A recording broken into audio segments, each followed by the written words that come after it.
Don't I know you, sir? Don't believe so. I haven't been here in many years. Name's Silas Greaves. Silas Greaves? The bounty hunter? Used to be. Well, what are you doing here in Abilene? Just passing through. Got a little business to take care of. Well, sir, it would be an honor if you would allow me to buy you a beer. Hell, son, it would be my honor to drink it. I'm Molly. Howdy. I'm Dwight. That's Jack and Steve. Ben's behind the bar. Oh, I bet you got some great stories. A couple. Any of them true? Jack, be nice. A few. What about your shootout with Henry Plummer's gang in Bannock, Montana? Is that where you started as a bounty hunter? That's what it says in this here dime novel. Don't believe everything you read in them dime novels, boy. First man I hunted was back when I was riding with Billy the Kid. You knew Billy the Kid? Damn right. That scrawny son of a bitch had no fear. Wouldn't back down for nobody. I heard he collected the 10 stars off any crooked lawman who crossed him. It was a war, boy. The Lincoln County War. And Billy promised his regulators would take the life of every bastard who helped bushwhack John Tunstall. Kid had a big chip on his shoulder and a hair-trigger temper. Made him dangerous as hell.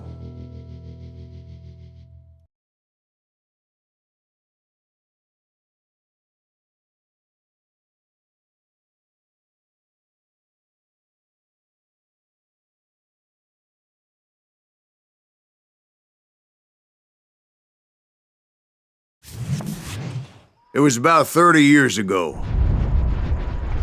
Billy was hiding out in an abandoned farm near Stinking Springs.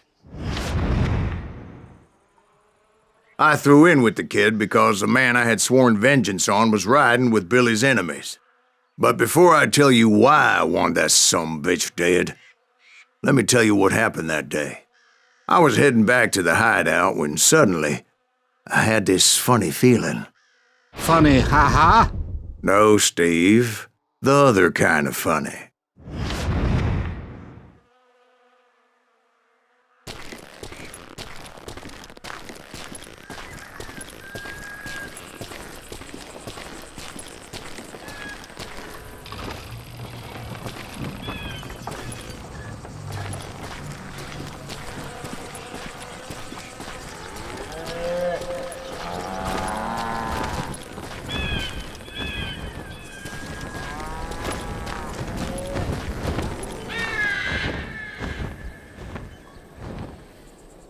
You heard Pat.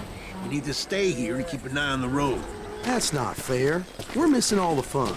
I knew those two morons would never let me through. I had no choice.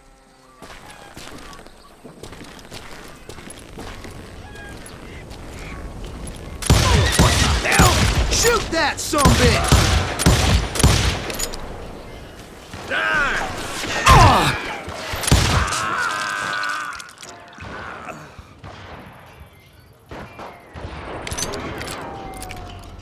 Was it Pat Garrett's posse? Oh, yeah. I heard the shots and I knew I had to move fast. Garrett and his army of deputies had surrounded the entire homestead.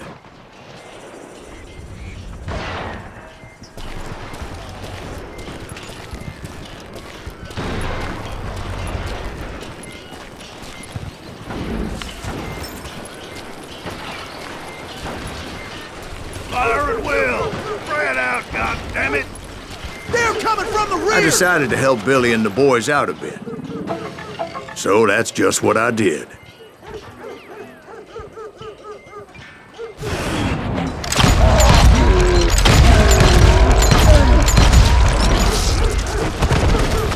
Hey, we have one behind us! Stay on it! Covering fire! As the governor of New Mexico was paying for the kid's apprehension, Garrett was able to hire every gun hand in Lincoln County. Can't hide forever! Kill him for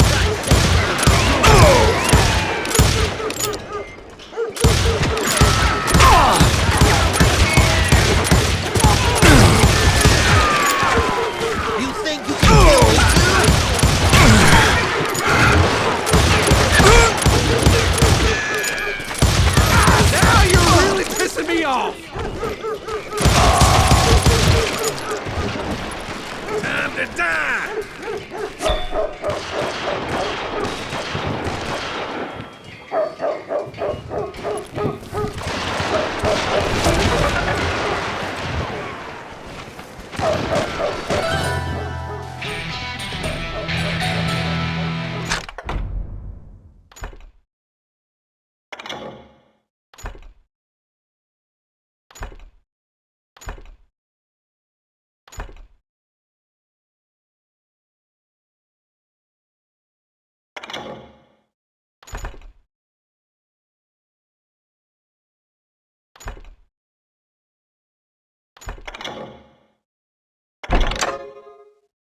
Garrett's men were running around like a bunch of chickens with their heads cut off. Some bitches running.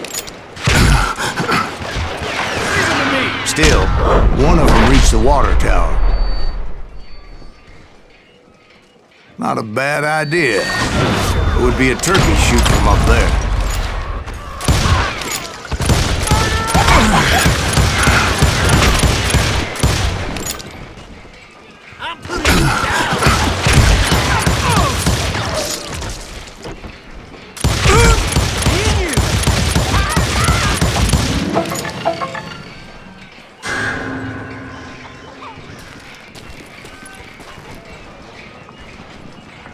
Luckily, these shooters Garrett hired weren't as sharp as tools in the shed.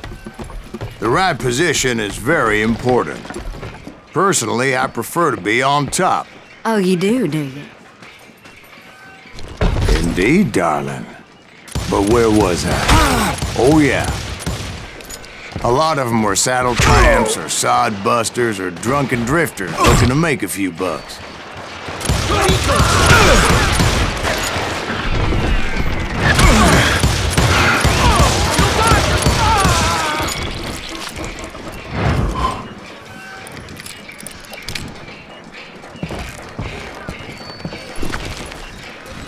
Then, I heard a friendly voice yelling at me from the window.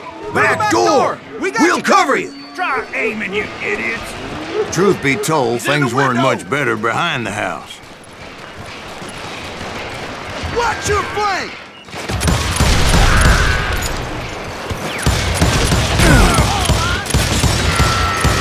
I cut their numbers in half, but that just made the ones that were left twice as mad.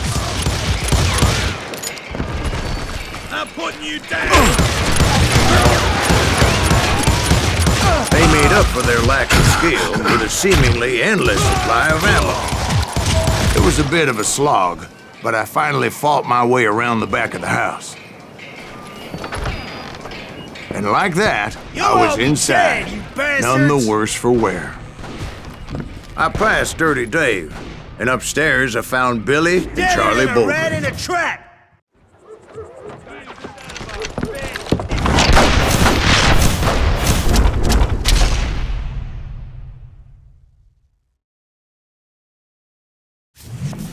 Billy looked at me and said, "About time, amigo!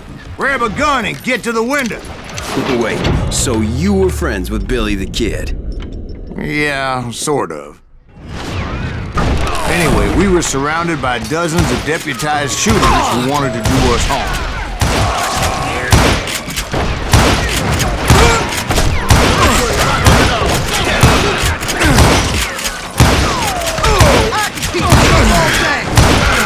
I'm telling you, Garrett's men were dropping like flies, but they just kept on coming.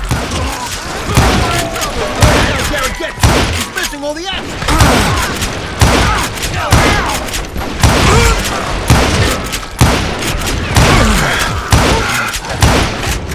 That's when Charlie got hit. "They're catching us in a crossfire," shouted Billy. "Get to the other side!"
I don't know how many of those cocksuckers I personally put down, but it was pretty clear, even to Billy, that maybe discretion was the better part of valor.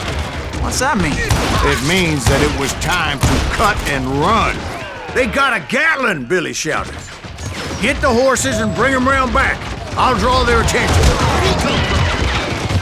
He directed that order at me, and I thought, why the hell do I have to do it?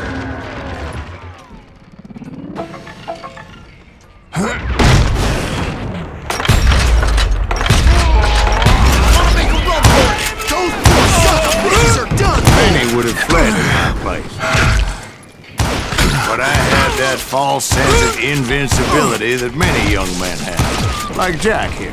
What are you saying, old man? Jack, he's just joshing with you now. Yeah, he better be. Mr. Greaves, please continue. Please, call me Silas, man. Now, where was I? You were heading for the barn.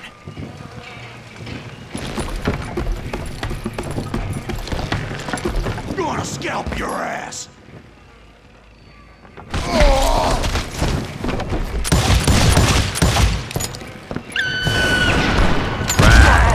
Making my way past the passel of fallen foes.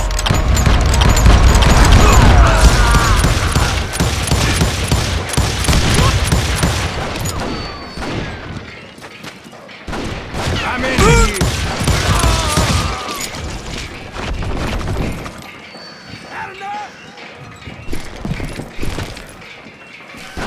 Sounds like Garrett hired a whole regiment of hired guns.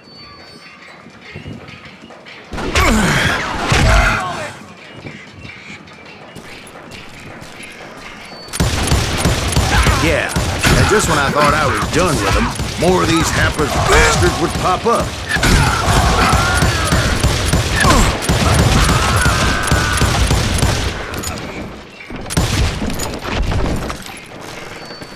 Finally, I had the stables within my reach.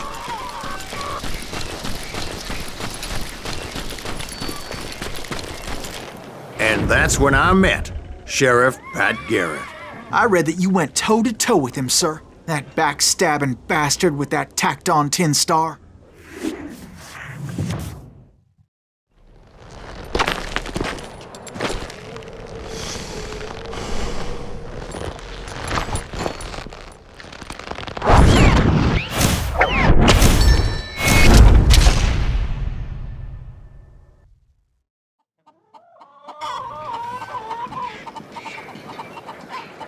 You challenged him to a showdown. You read that in a dime novel? It said he showed no fear as he took your measure with eyes like a rattlesnake.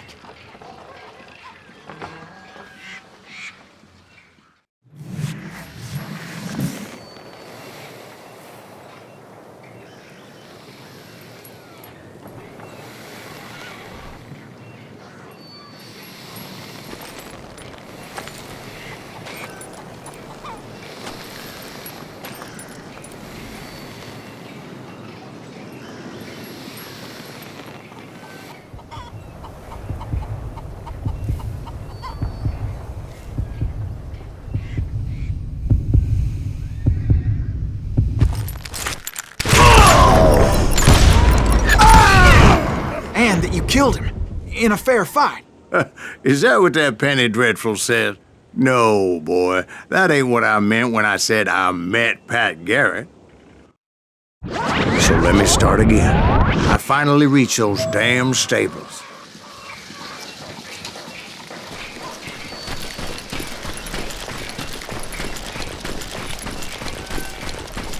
And stepped inside, and BAM!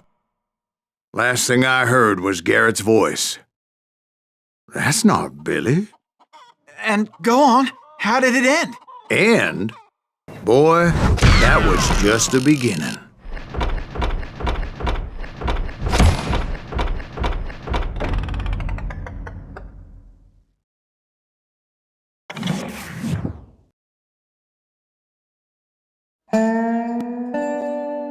So what happened? Did Garrett arrest you?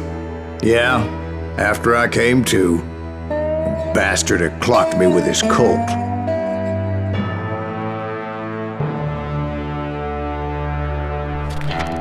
And the kid surrendered? When he realized there was no getting out of there alive. So they locked you up in Lincoln? Indeed they did. Sentenced me to hang right along with the kid.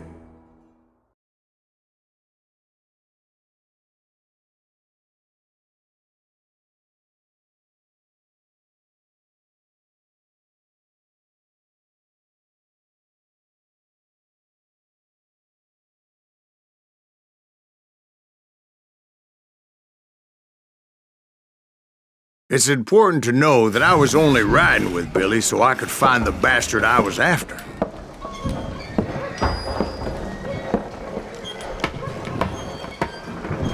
He was with John Kinney's gang, and they were sworn enemies of Billy's regulators. Why were you after him? I owed that son of a bitch a bullet for what he had done to me and mine. Instead, all I got for myself was a goddamn death sentence. Luckily, it was right around then that I heard Billy make his move. He shot Jim Bell and a few other guards as he made his getaway. Later, they wrote that some lady friend planted a pistol for him in the privy. What the papers didn't say is that Billy helped me escape, too.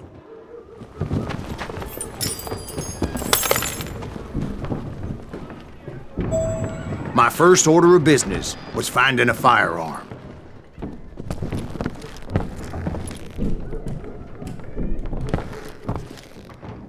Luckily, I located Deputy Bob Ollinger's mean-ass shotgun.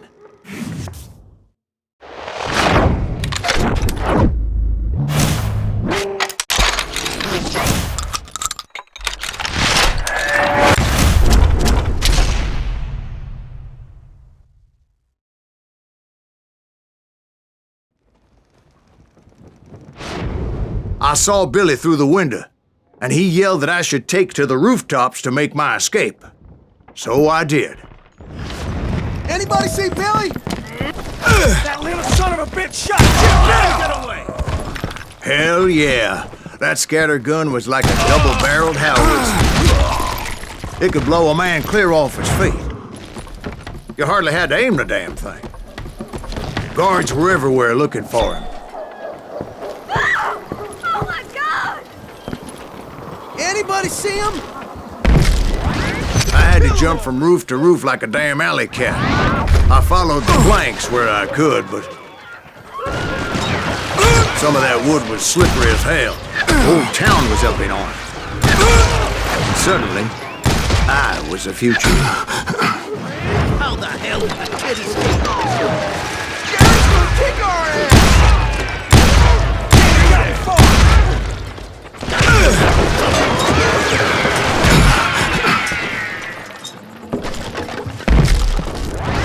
Billy broke out of jail. Violence is not the answer.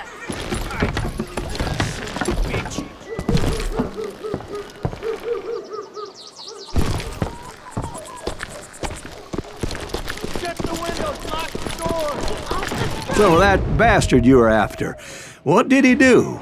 He did me and my family a grievous harm. But I knew if I was ever gonna find him, I would need to get my ever-loving ass out of there. I tried to be stealthy and sneak my way past. This town doesn't have a moment's Where'd peace. he get you? You!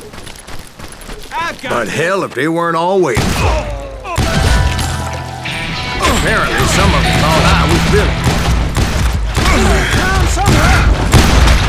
See, me and the kid shared a certain similarity in build and coloring. I was just glad I had Deputy Bob's mean-ass shotgun. Get your headstone! There's children. So much lead was whizzing by my head, it was like everyone in Lincoln wanted to put me in the ground. I knew I needed to find a horse. Though I never did have a great fondness for those four-legged grass eaters. Smelly, sweaty, ungrateful beasts. We prize them too high, if you ask me. Damn town's going to hell in a handbasket.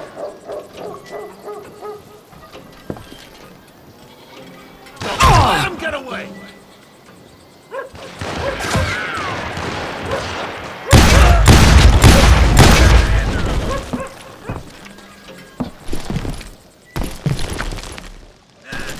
But where was the kid while you were busy getting shot at? Gone. And that's when it occurred to me why Billy set me free.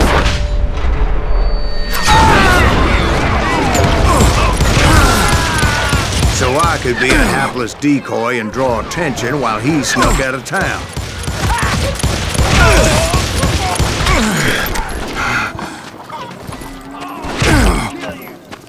I knew if I made it out of there in one piece, no one would put a price on my head. Because everybody in Lincoln would be dead? No, because they all thought I was Billy. And all that blame would fall on him.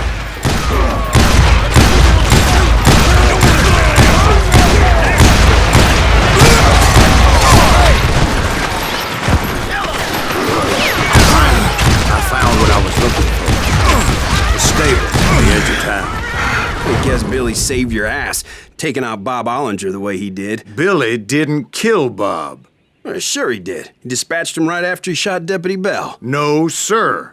Because Bob came right up behind me, angry as hell that Billy had lit out. "Hello, Bob," I said. "I think you better let me go." And he says, "I don't think so, boy. Not with my shotgun." So we stood there in the middle of the street, eyeball to eyeball.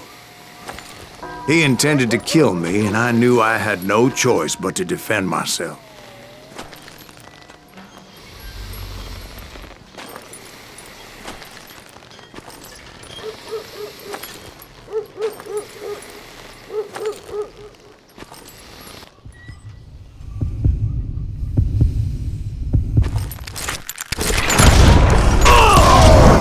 I killed him in a fair fight. Everybody saw I had no damn choice. Well, Lincoln got a mite depopulated that day. Pat Garrett gunned down Billy 3 months later, so his escape was all for naught anyway.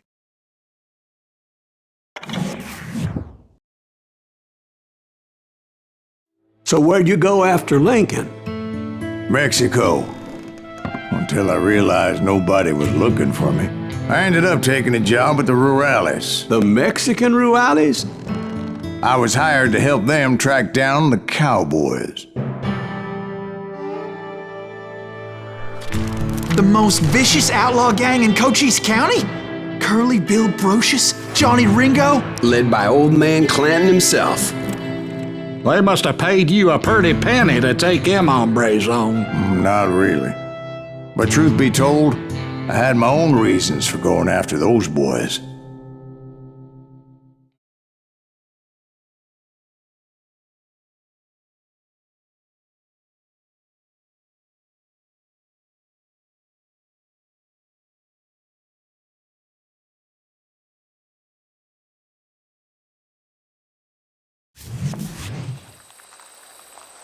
So was the bastard you were after now riding with the Cowboys? Roscoe Bob Bryant was his name. Oh. But no, this time it was a different bastard I was after. The aforementioned Mr. Ringo. And yes, he was working for old man Clanton.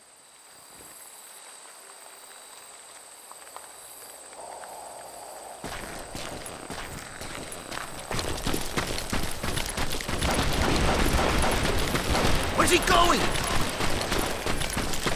I came upon them robbing a stagecoach, which wasn't surprising, being they were such murderous thieves and bastards. The bandits wore red scarves, so I knew they worked for the old man. Over there! There! I did my best to help those poor bastards.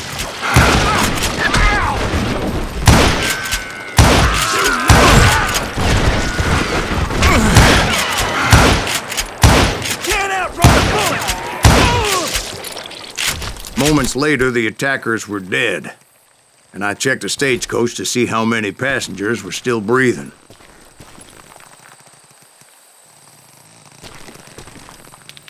None.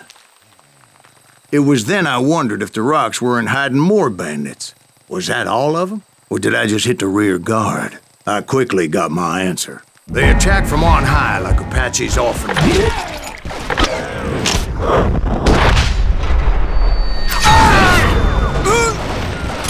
appear in great numbers from above and rain down lead on their hapless enemies' heads, making use of the high ground and whatever else they had. Yep, the Apaches always appeared out of nowhere, and there never seemed to be an end to them. Hold on. Were you attacked by Apaches? What happened to the Cowboys? Did I say they were Apaches? I said Clanton's Cowboys attacked me Apache style. I was in a pitched battle, but I was holding my own against an overwhelming enemy force.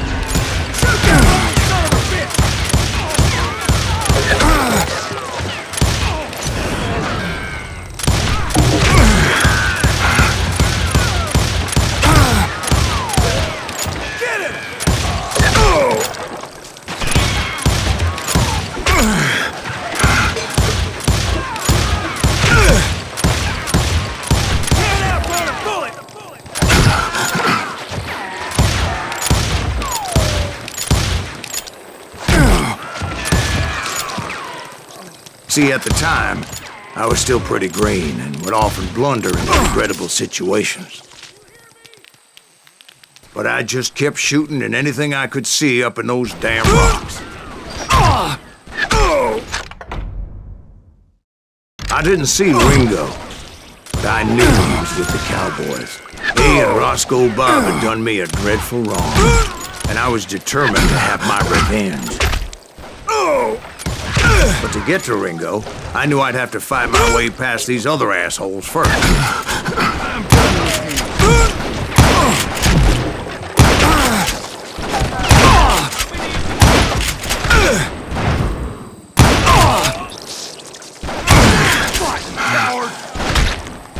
Unfortunately, I was running out of ammo. Another perfect example of my relative inexperience as a hunter of men. I immediately knew that a tactical retreat was called for, as my vengeful fury was much less impressive without the bullets to back it up.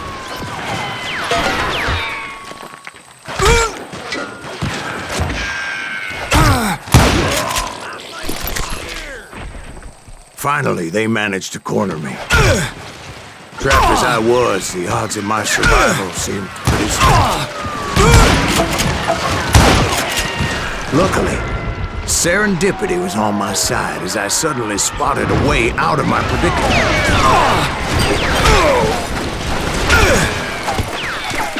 Where's he going? I ran ahead as if the devil himself was after me. Bullets were whizzing by my ears, but I wasn't about to roll over and die. I just kept running like there was no tomorrow. Because there wouldn't be if Clanton and his men caught up with me. As I was scurrying around those caves, I thought, what was I thinking? Going up against a gang like this. Where's he gonna run to now? I just kept running, not knowing where the hell I was going.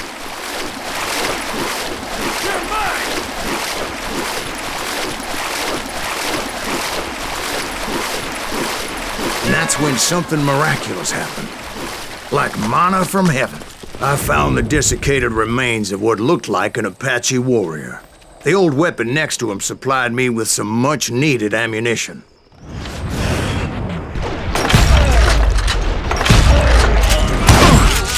Bat Masterson once told me it was more important to be lucky than good, and he would know.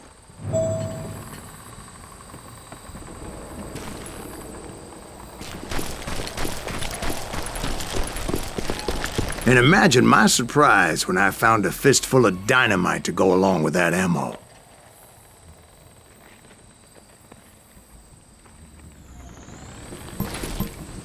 That stroke of good fortune evened the odds and bolstered my confidence.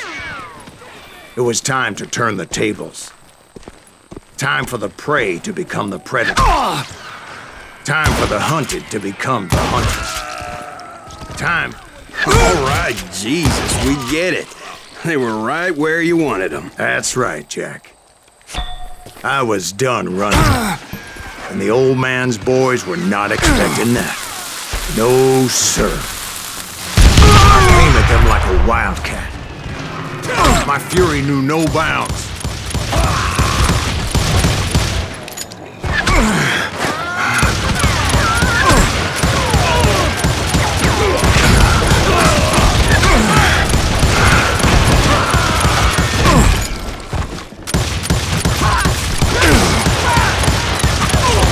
It was finally time for that old man to pay for his sins.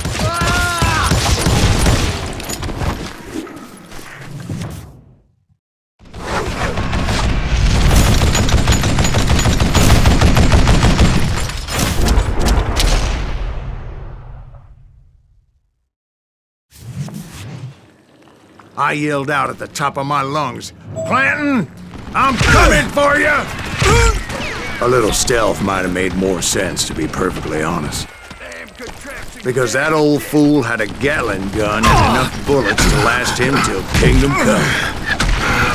And I knew I could not let that deter me. Not if I was to find and kill Ringo. I needed to get that old man off that gun.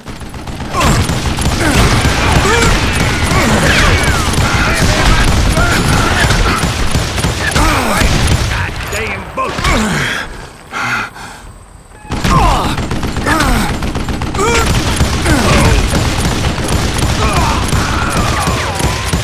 Where'd you get that?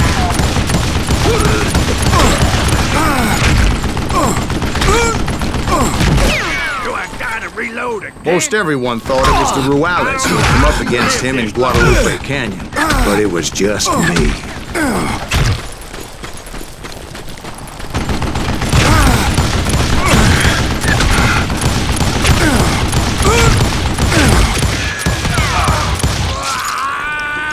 Apparently, one of the Cowboys made it out of there alive and told Ike and Billy Clanton that it wasn't a Mexican who took their father's life that day. They just assumed it was one of the Earps, and that little misunderstanding eventually led to that legendary gunfight at the OK Corral.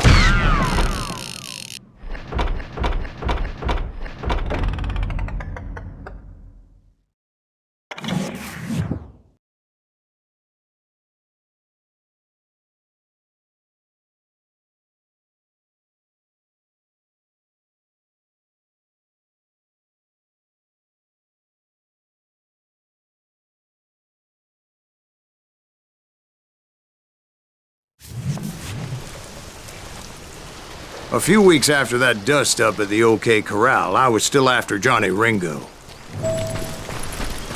I had tracked him and the Cowboys to their hideout at a sawmill, and they were loaded for bear. So, what exactly did Johnny Ringo do to piss you off? Well, him and that other bastard. Roscoe Bob Bryant? Yep. They both deserve to die, and I promise I'll tell you why.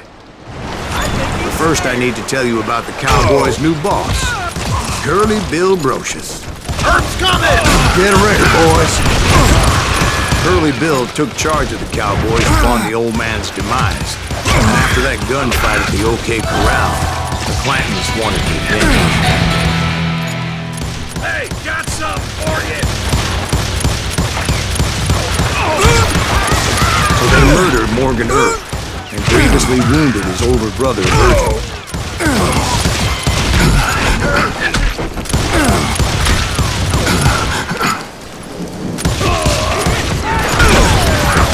Wyatt and Doc went on what became known as the Vendetta Route, hunting those outlaws down. So when I showed up, that's who they thought I was.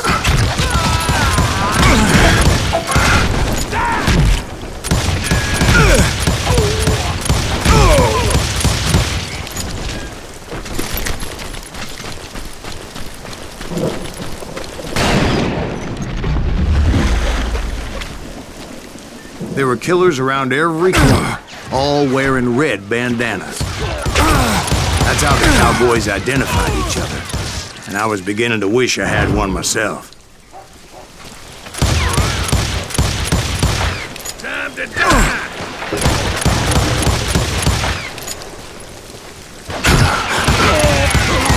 But I wasn't about to let Ringo walk away unscathed. And that's what drove me forward. They say that Ringo was infernally fast. I hardly saw anyone faster, boy. Certainly not Wyatt Earp. That man was all hat and no cap.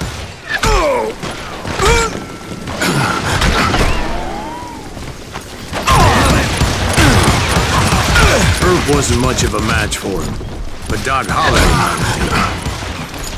That lunger should have kept his nose out of him. They never charged anyone for the murder of Morgan Earp. But everybody knew that Curly shot him in the back. That was common knowledge.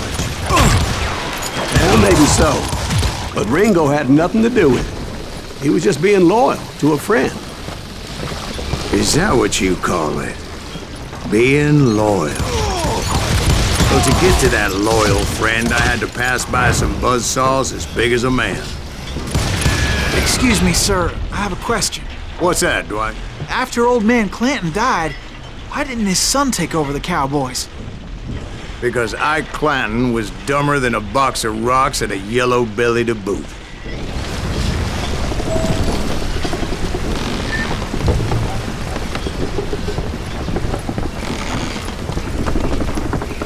Now, where was I? Taking down the entire cowboy gang single-handed. Indeed I was, Jack.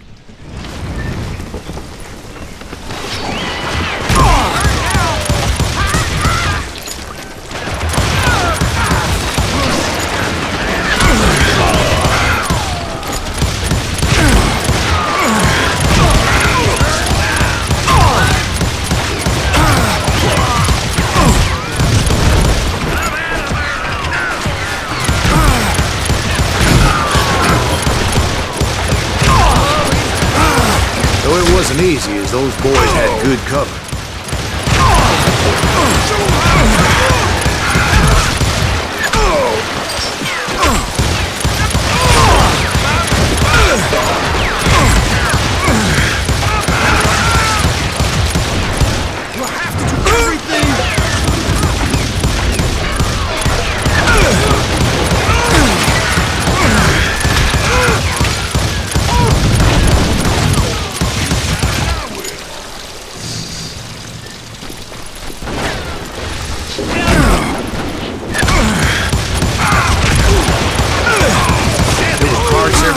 Piles of lumber and God knows what else for people to hide behind.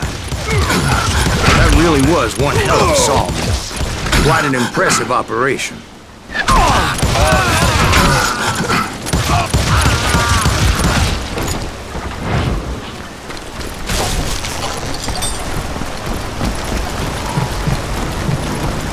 And where was Curly Bill? Did you see him?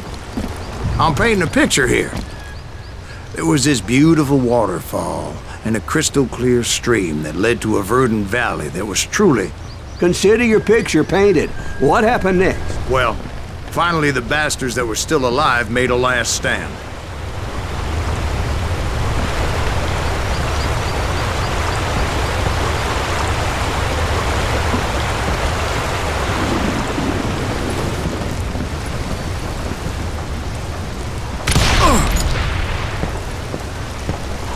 Curly Bill, Johnny Ringo, and his compadres took off into the lumber yard, and I followed after.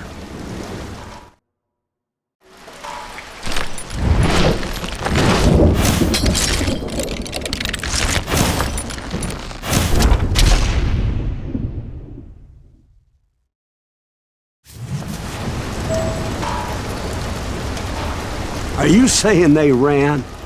Cowardice was not in Ringo nor Curly Bill's nature. No, sir.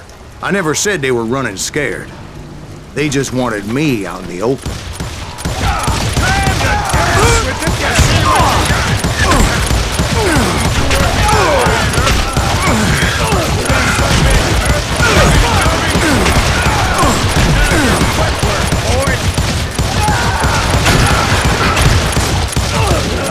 Brocious gave me no choice but to take his life. But Ringo was nowhere to be found. I knew you didn't kill Ringo, because he was found dead in a different location altogether. To this day, his killer is still unknown. Indeed. Took me a few months before I finally tracked his ass to West Turkey Creek Canyon.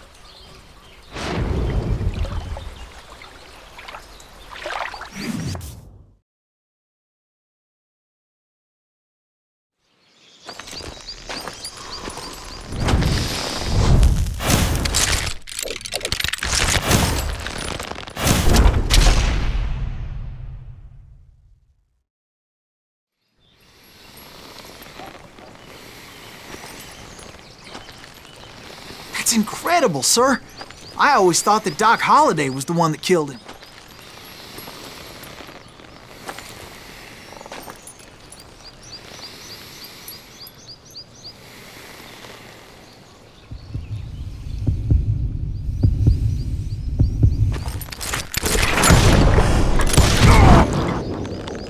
Sorry I had to ruin the legend for you, boy. But the legend ain't always true. Doc Holliday had nothing to do with the death of Johnny Ringo.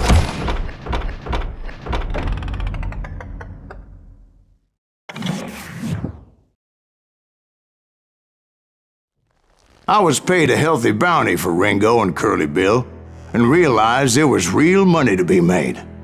That's why I went after Henry Plummer.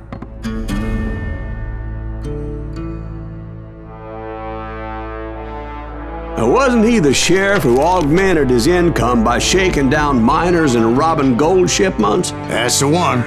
Oh, yeah, I remember him. He ran that gang of thieving outlaws called the Innocents. So it's true that you went toe-to-toe with him? Indeed I did, son. Indeed I did.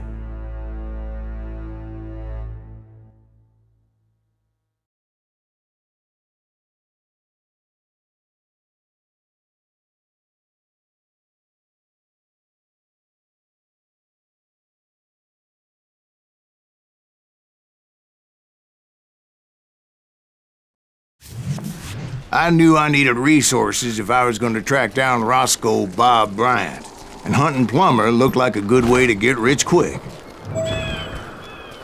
As the local vigilantes exposed him as the leader of the bandits, and put a generous price on his head. Plummer rallied his gang to plunder one last gold mine before making their escape, and that's where I thought I'd find him.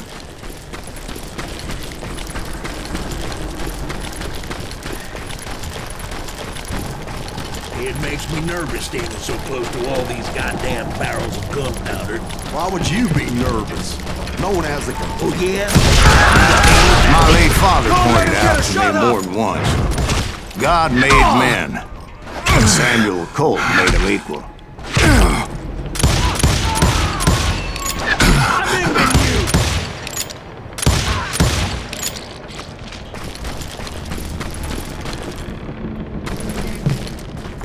I knew that dynamite wasn't mine, so I decided the polite thing would be to return it.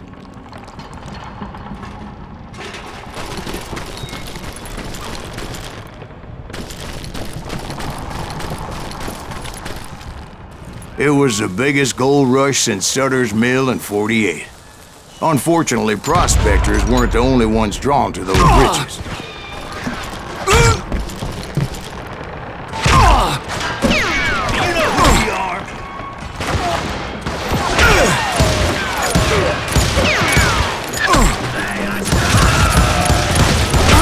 Thieves, killers, robbing travelers, and hijacking gold ships. Like those that ran with Plummer. Some were just regular folks I knew from town, drawn by greed and easy pickings. Charlie Crow, the blacksmith. James, who worked in the stable. Plummer had a lot of men on his payroll. A hell of a lot. That son of a bitch pretended to protect the public with one hand while stealing them blind with the other. Of course, the rest were veterans of the Civil War. Stone-cold killers trained on the bloody fields of Shiloh and Antietam. He set up a defensive perimeter which I had no idea how to breach. I thought I was some kind of hero.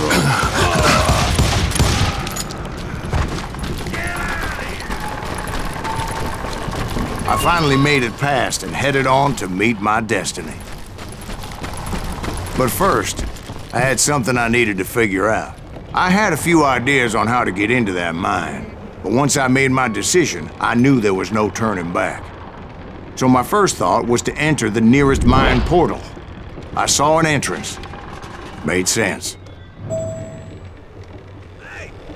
It was the quickest way in, but that also made it more dangerous, You know who we are. as there would undoubtedly be enemy pickets posted along the way. Besides, once you enter a mine like that, it's easy to get all turned around. And that confusing maze of corridors wouldn't even be the worst of it.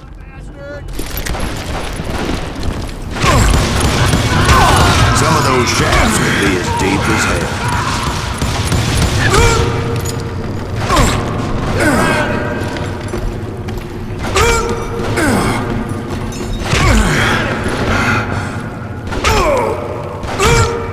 Lay it into me. It's all now. I'm done. Plumber wants that asshole. A single stumble or misstep can easily end in a deadly plunge to oblivion. Quick reflexes often make up for a lack of common sense. Luckily, I was never one to be easily bushwhacked. I would just need to be careful not to blow myself to kingdom come. You must be let out bullets. One wrong bullet could have turned that mine into a dad-blasted tube.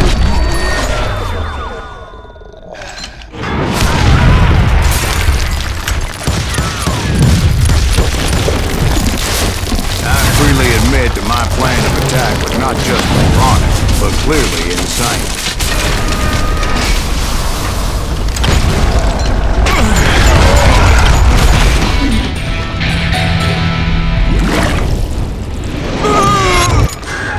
It's a good thing that I abandoned that ridiculous plan before I even tried it. Instead, I spotted a ladder, a way into the mine from the opposite side.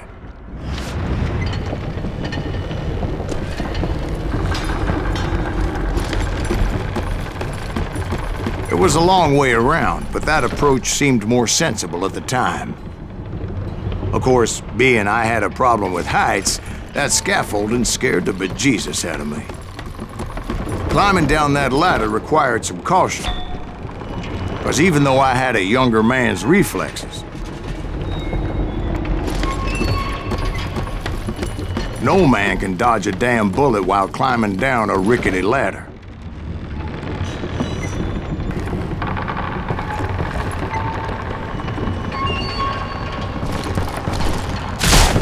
I was determined not to give up, however. That Sheriff Plummer seemed quite the despicable character. When the vigilantes discovered what the sheriff was up to, people were outraged. That 10,000 they put on his head would go a long way to helping me find old Bob. And I had made it my mission to settle that score come hell or high water. You're done. But first, I would have to make a choice. Take the elevator or climb the ladder.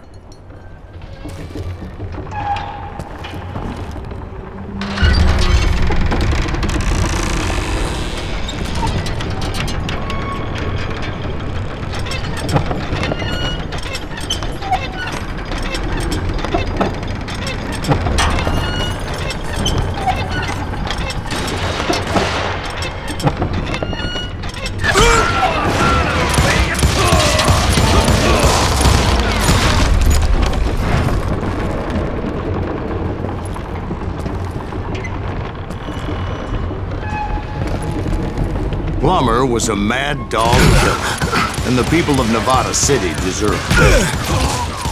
Nevada City? Well, I thought Plummer met his maker in Bannock, Montana. Right, well, he was the sheriff of both places at one time or another, but that's neither here nor there.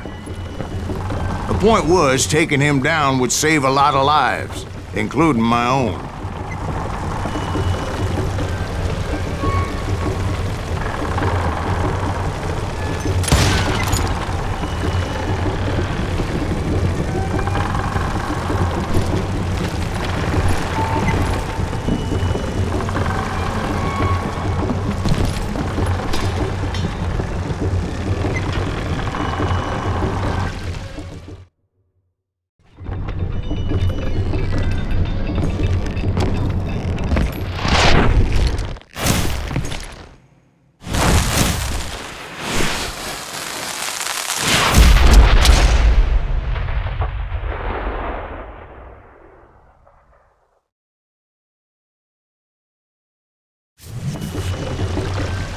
They're gonna burn you!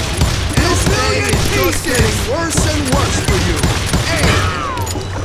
Henry Plummer was clearly unhinged, and I could see right away that this was gonna take some doing.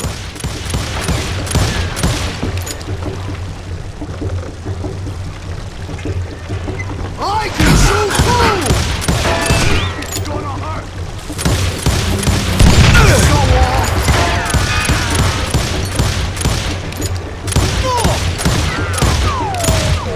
I'm going all medieval on your ass!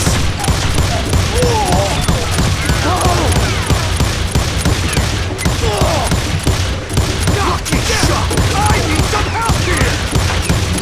Come on, boys! Take this cocksucker out!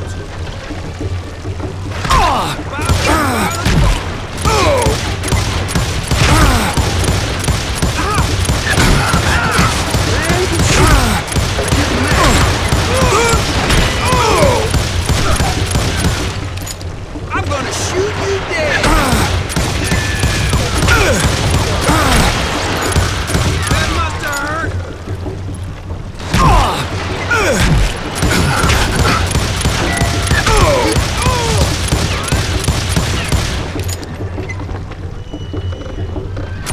I ain't dead yet!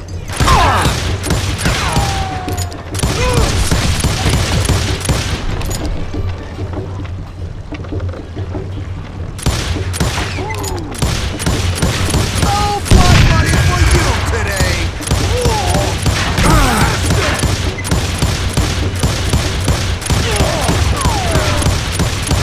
You ain't taking me!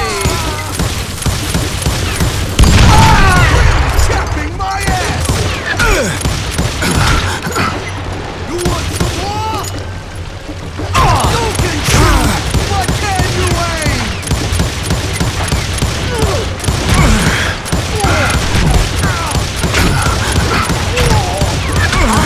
All medieval on your ass!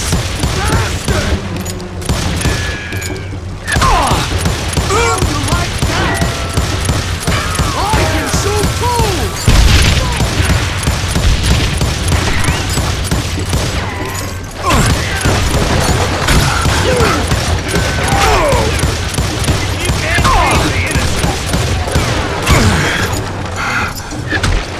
Not just give up and die! No blood money for you today!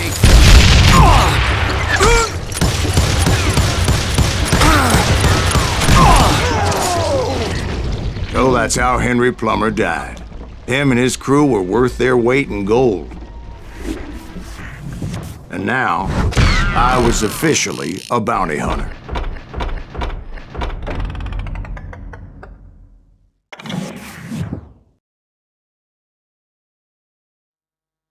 So, did you finally go after that Bob feller? Well, I heard word he was in Kansas with John Wesley Hardin. So that's where I went. Where in Kansas? Abilene. Why do you ask, Ben? No reason. Was Hardin as fast as Ringo? Ringo was fast, but John Wesley was as fast as the devil himself.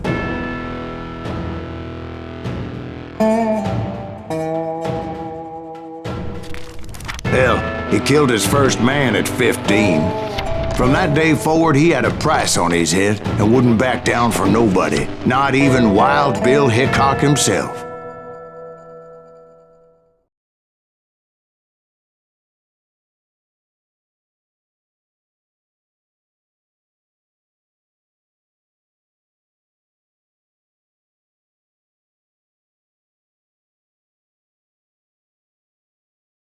I dodged death many a time, and that night in Abilene was no different.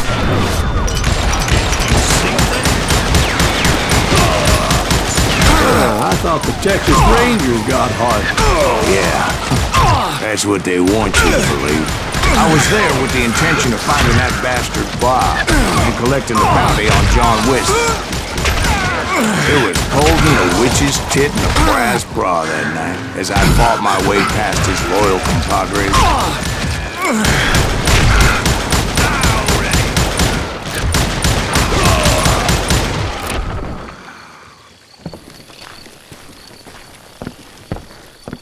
To the very same saloon we're sitting in today. Look around and imagine this place painted in blood. Hardin was waiting for me, and...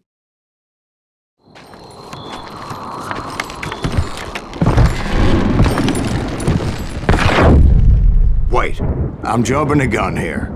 Let me back up and give you some background on this sumbitch. He deserves that much. Don't you think so, Ben? John Wesley Hardin was a killer. By the end, he confessed to taking the lives of 42 men. Fathers and husbands, brothers and sons, men with families who cared about them. He was a bona fide folk hero by then, and had amassed a gang of armed miscreants and other assorted thugs. He and his men set up camp outside of town, and I was hoping Bob was among them. They didn't ask why I was there. They knew.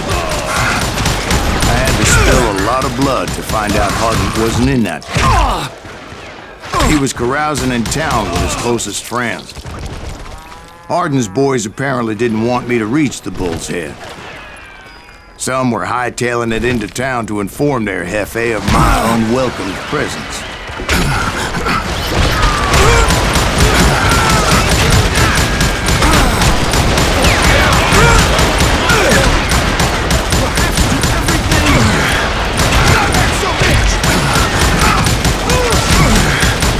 Let the boys know we got another law dog.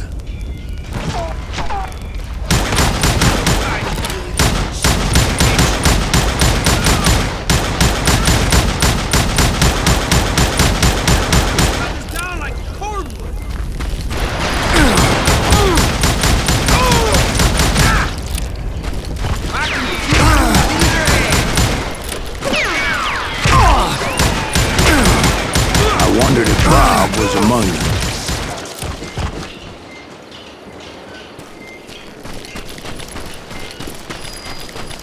And I steeled myself for the fight ahead. For as good as I was, deep down I wondered if John Wesley wasn't just a little bit better. Before I could test my mettle against Hardin, however, I would first need to dispatch his cadre of hired killers.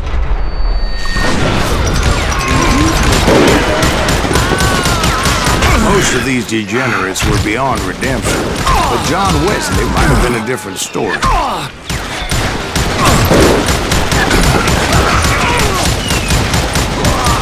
I didn't learn until later that that night was in fact his birthday celebration.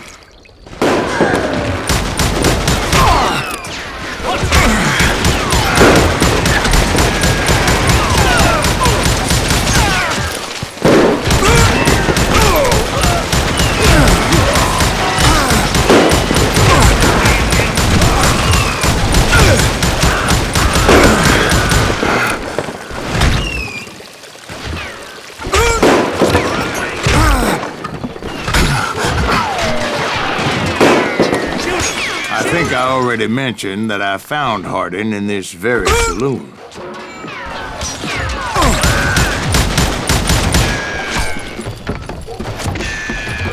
There he is.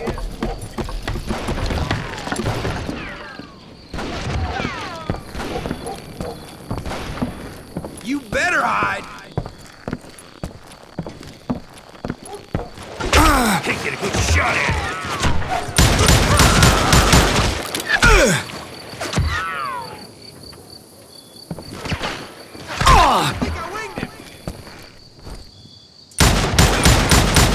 Watch where you're shooting.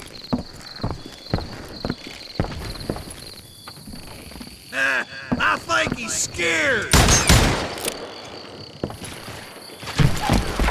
God damn him!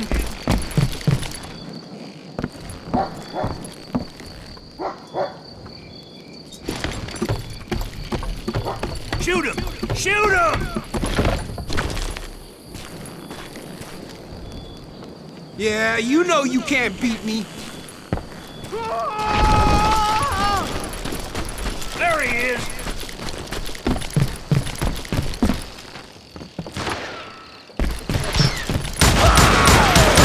Suffice it to say, nobody there was happy to see me. Can't get a good shot at him.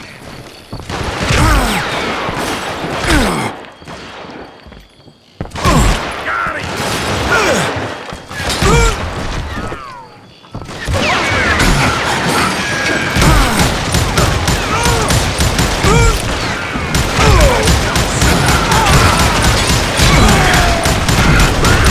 In fact, I felt a certain hostility.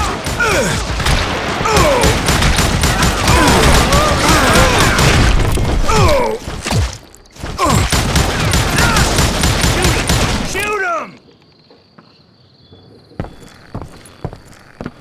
What are you? Yella? There he is!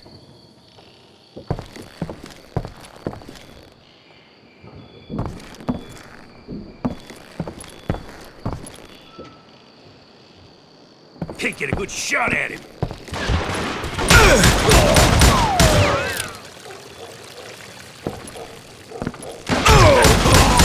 I was disappointed that neither Bob nor John Wesley were among the dead.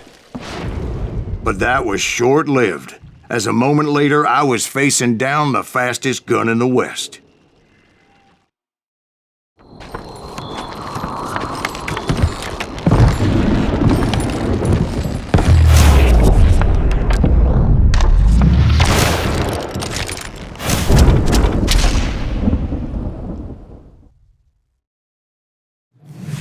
I felt a bolt of adrenaline. Or maybe that was fear. He was well known for his tricks, and I knew I'd need my own if I was ever to defeat him.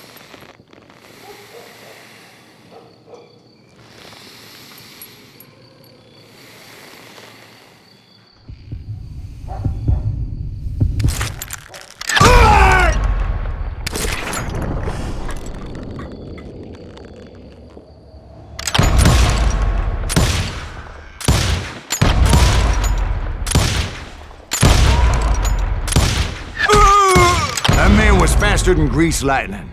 But being inebriated as he was, he didn't count his shots. And now, he was at my mercy. So he didn't die? No, I sent him to prison. Years later, after he was free, some restless avenger took his life. Shot him in the back in a saloon just like this one. Anybody up for another beer? Ben?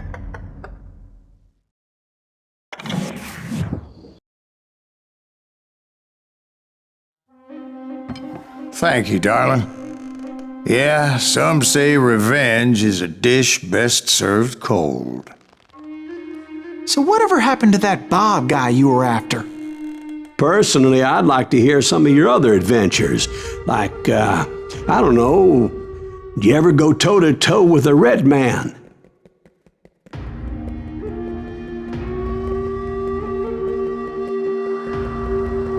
Yes, I did, Ben.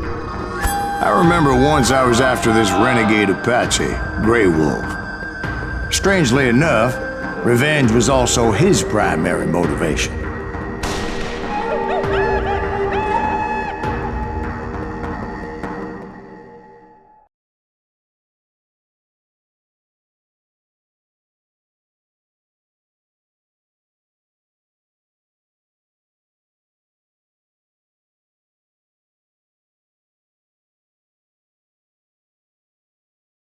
A bounty was put on Grey Wolf's head, and that's how I came to hunt him in the mountains. Mountains so high they tickled the nether regions of heaven.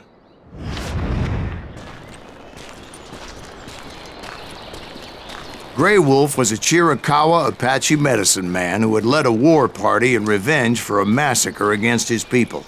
The U.S. Army had attacked his tribe during his daughter's sacred sunrise ceremony, and the slaughter was unspeakable. I understood his anger, as there's nothing more traumatic than seeing those you love die in a cruel and painful death. Right from the beginning, I couldn't shake the feeling that Grey Wolf was watching my every move. He led a band of young Apache warriors who wanted retribution and were more than willing to die for him.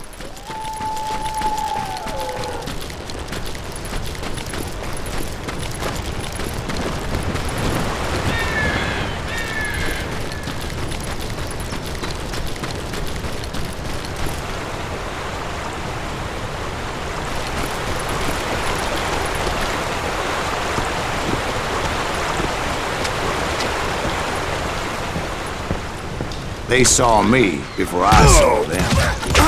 And it crossed my mind that maybe this wasn't such a good idea. But now that the shooting had started, there was no backing down.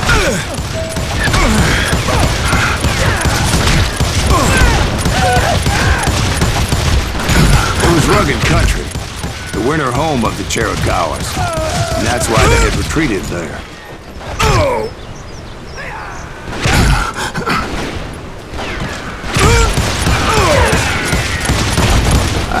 To having some regrets about going after them the way I did. But then again, I got a lot of them.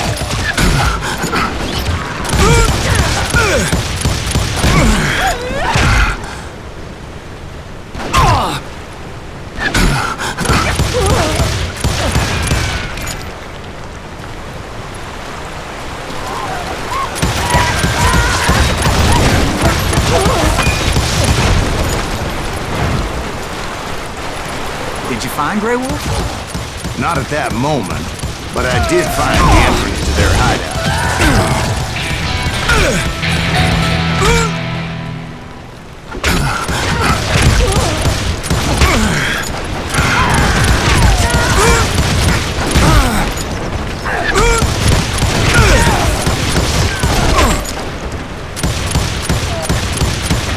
A deep crevice that led to a deeper cave.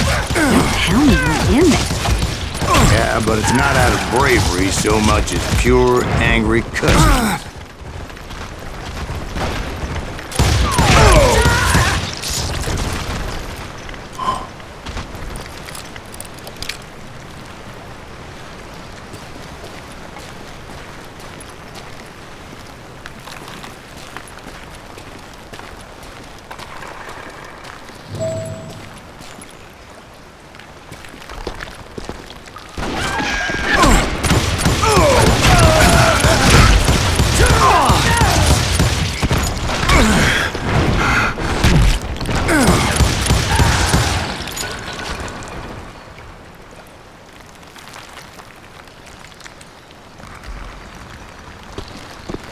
See, back then, I had a stubborn streak a mile wide, and I wasn't about to back down. So it was like pitch black in there?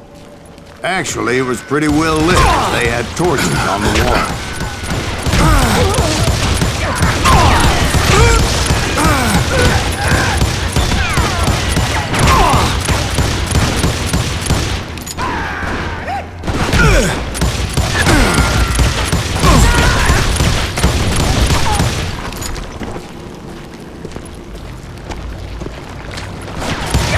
How big was his cave? Big as hell, Ben. Chiricahua had hid out there during the Indian Wars.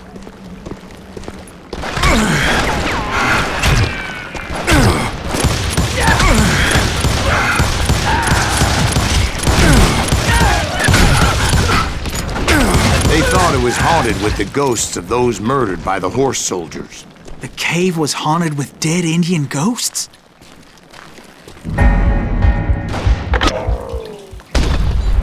To be honest, I was more concerned with the live ones than the dead ones.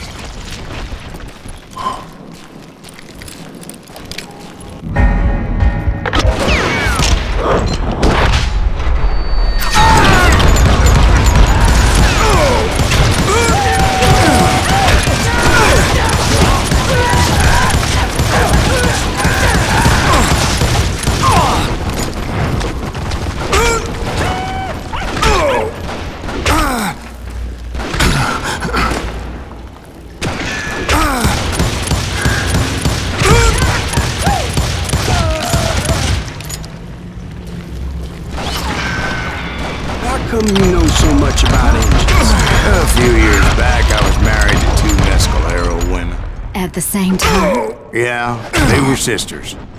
Polygyny is traditional among the Mescaline. So what happened? Oh, I had to get out of there. Those girls never shut up. Both of them nagging at me all the time. Drove me half crazy. Haven't seen them since. No, I mean, what happened with Grey Wolf? Oh, well, I pursued him into the Cave of Death. I came upon this flooded grotto, and that's when I saw him. He came to me unarmed and unafraid.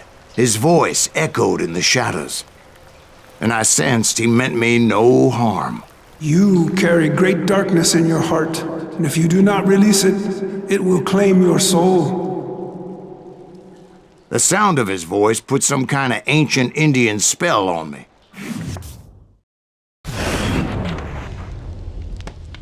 As his story unfolded in my mind. You will come to this place again and kill many more men, and the darkness will grow until it consumes everything that you are. The soul will have no rainbow, the eye having tears. He said I was a great warrior, a coyote man, unequaled by any other pale-faced warrior, something like that. The snakes will bite shadows of your past until a venom poisons your heart, and an echo of the song of the dead summons the spirits deep from within the mountains. I didn't quite get what he was saying, but there was definitely snakes. And indeed, his warriors surrounded me and attacked me like hungry wolverines. They couldn't stop me, though, and Grey Wolf wasn't in the mood for idle talk.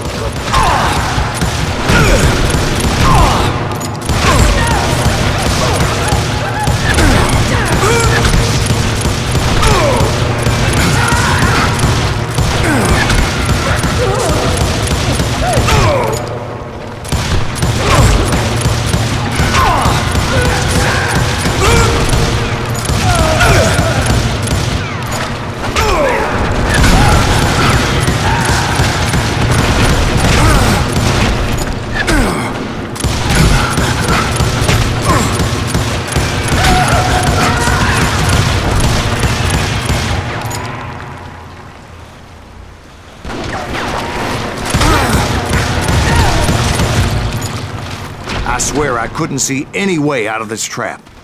But suddenly, one just appeared. Kind of like a miracle.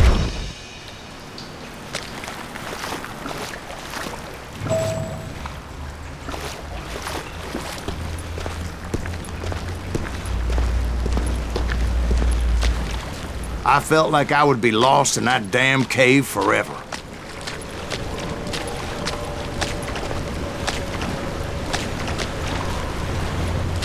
Finally, I found myself back outside, perched on the edge of a precipice, overlooking a thundering whitewater river. To get where I was going required several leaps of faith, but no way in hell I was turning back.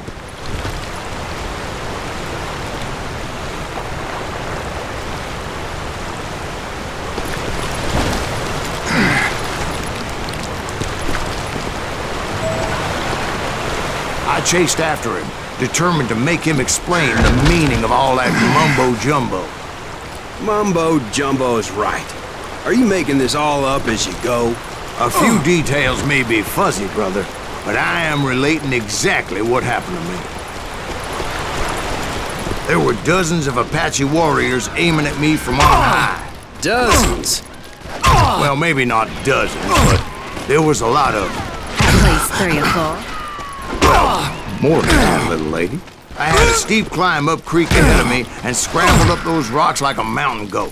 I was determined to locate Grey Wolf and find out exactly what the hell he was trying to tell me. And wouldn't you know it, that crafty son of a bitch led me right into a trap. What kind of trap? Well, son, there had to be at least 100 Apaches surrounding me. 100? God be my witness. Oh, come on. Who are you kidding? Hey, I believe you. Come on, tell us how it ended. All right, but I'm not gonna drag this out. Where were we? You were surrounded by 100 Apache warriors. Well, I didn't take the time to count them exactly, but there were a lot of them.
And in the end, a path appeared before me that I had not seen before. I followed it as I desperately needed to find out what Grey Wolf was trying to tell me. But it was like that son of a bitch disappeared into thin air.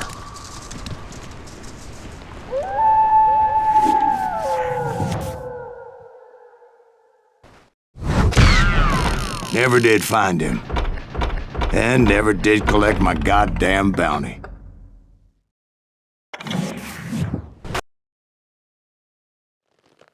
Thank you, darling. It's interesting how the truth can sometimes seem, might malleable, depending upon your point of view. Like how those dime novels make you out to be something you're not? Jack, don't be starting trouble. No, he's right. They do tend to exaggerate. Did they exaggerate your part in taking down the Daltons? Well, I was there in the flesh, boy, so I saw what happened firsthand.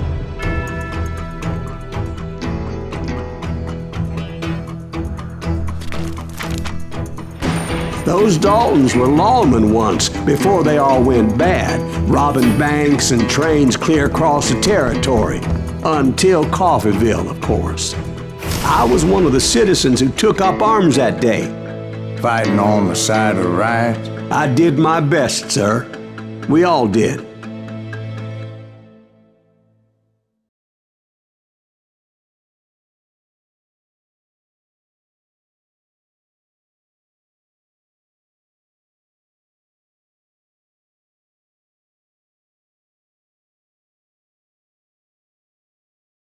It was early morning. One of my friends was a local gunsmith, and he handed out firearms to anybody who'd take one. You see, the Daltons got it in their heads to rob 2 banks at the same time. 2 banks on the same damn street. Story was Bob Dalton's girl was always writing about how he had no ambition. Oh, you're nobody next to Jesse James, she'd say. Finally, the bastard took his brothers to Coffeeville just to shut her up. Well, the locals recognized the Daltons right off. Before they could get away, half the town took up arms to defend their property. You gotta be evil. What's wrong with him?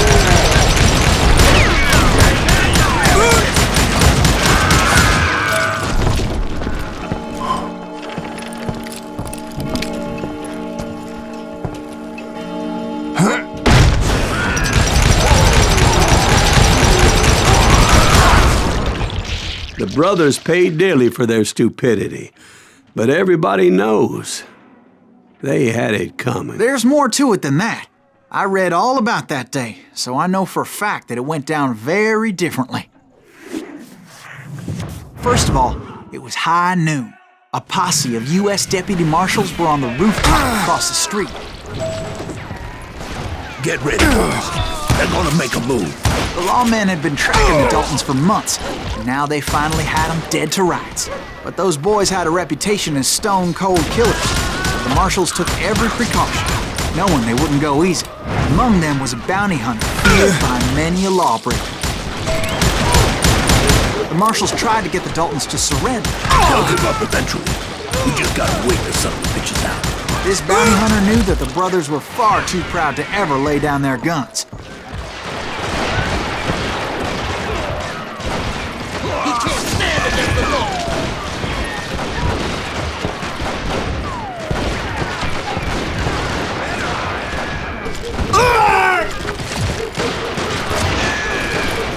I'm gonna shoot you dead! He went in there alone to confront those criminals. One of the marshals shouted, "Where are you going? Are you crazy?" Hey, where do you think you're going, dumbass? That rifle's mine.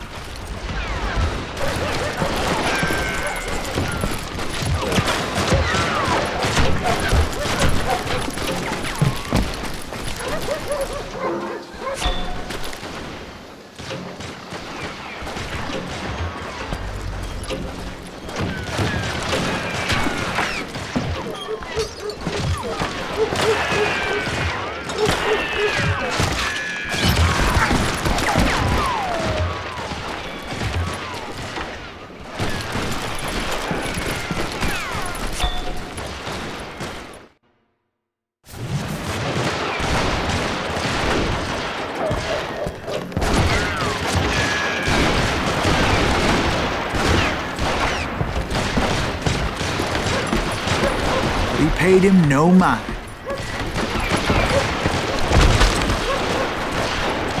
He saw a way to get around to the back of the bank. Then he figured out how to hit the Daltons from a direction they weren't expecting.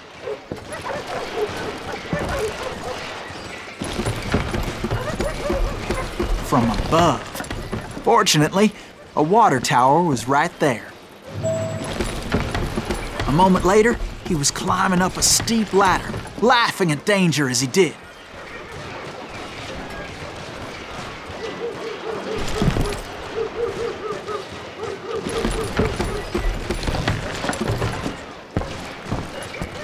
It was brave men like him who risked their lives to tame this wild country.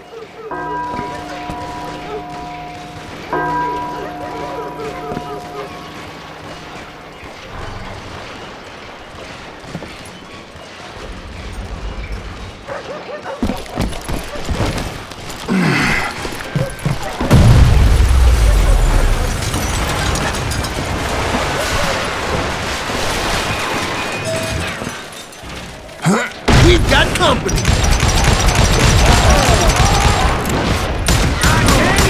Heroic men like him, who did what other men couldn't or wouldn't to make this country free.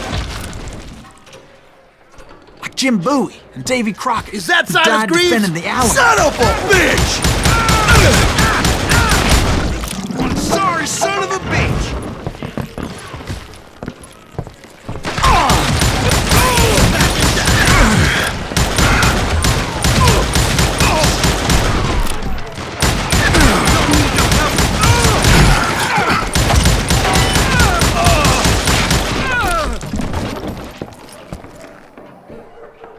Over there!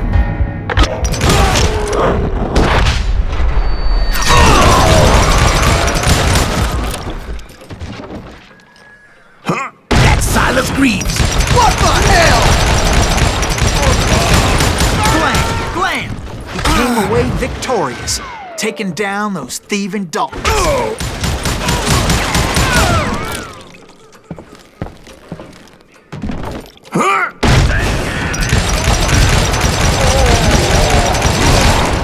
His name was Silas Greaves, and when the dust finally settled, he was the last man standing.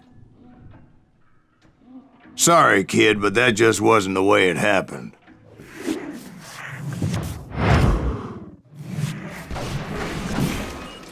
It was early evening, not high noon.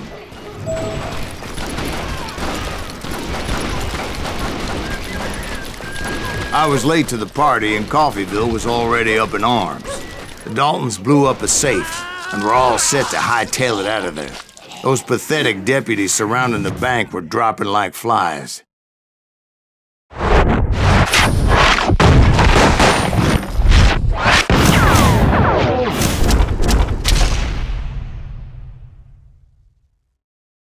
I had been tracking those jokers for months, waiting for them to do something reckless. Finally, they did. Those stupid bastards decided to rob 2 banks at the same time in the same town where everybody knew them. But they still had friends in Coffeyville. Hey, you got us a hero. Those friends came after me like a pack of wild dogs, tooth and nail. They were coming at me from all directions. I caught sight of the Daltons running with the money and didn't want to lose them. Problem was, they knew the town better than I did. And to top it off, I found myself in the middle of another shootout entirely. Did the Daltons hole up in somebody's house? No, it was the Smiths, I believe. They were cousins of the Daltons, and they were shooting at the Browns, who were shooting at the Daltons, which wasn't any surprise, because those 2 families have been feuding forever. And since the Joneses are related to the Browns, they shot at the Smiths, pissing off the Heimhoffers, whose daughter recently married a Smith. The Dalton boys knew I would never give up. Those Daltons weren't the sharpest knives in the drawer, but they always stood together. They set a trap to slow me down and allow at least 2 of them to escape. The 3rd brother stayed behind to plant me, just in case that trap of theirs didn't work. It was Emmett, the youngest, and he decided to stand his ground and face me down. I ain't afraid of you, Silas Greaves. This is where it ends for you. He was determined to protect his brothers. I understood how he felt. Taking me on all by his lonesome wasn't exactly a recipe for a long life. You are dead, law dog.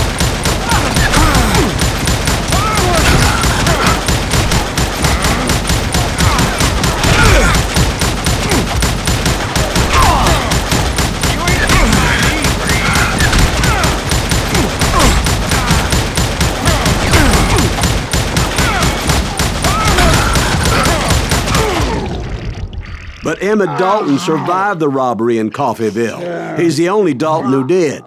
They say he was shot 23 times. Well, Dwight, who do you think put all those damn holes in him? But I have to admit, that boy had grit.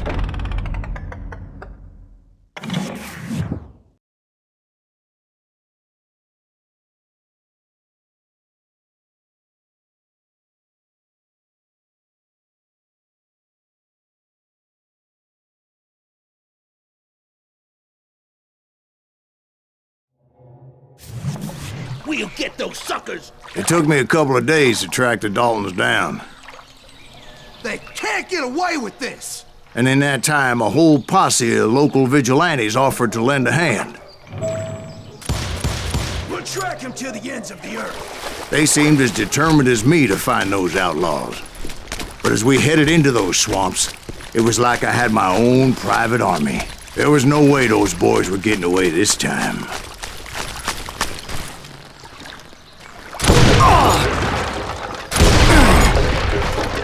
It was early fall, right? Beautiful time of year. At least you had the weather on your side. Not by my recollection. It was damp and foggy as hell. It was tough to stay on a true course, so we kept an eye out for landmarks.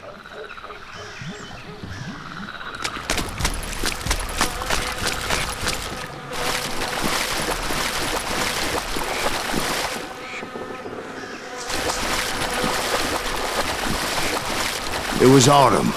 The maple trees were in full color, red as blood.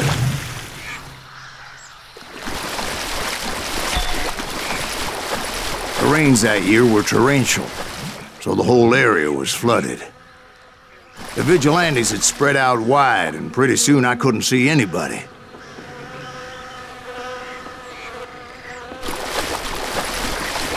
Bury him in the swamp! Burn him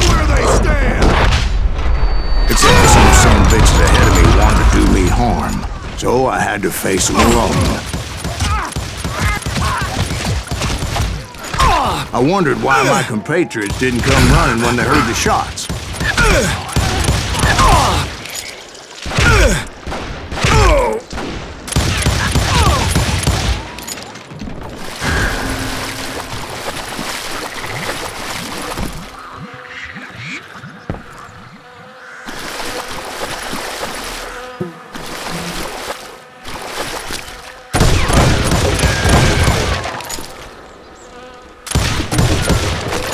So did you find the Daltons? Not yet, but I did have the questionable pleasure of meeting a few of their friends.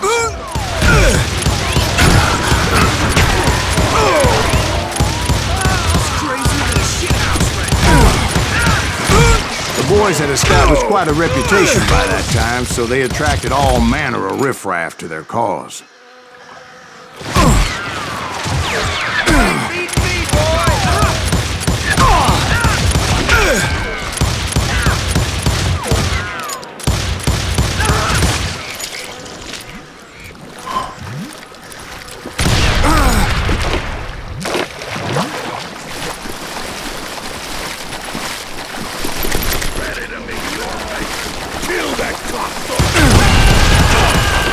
Point being, I was under serious attack.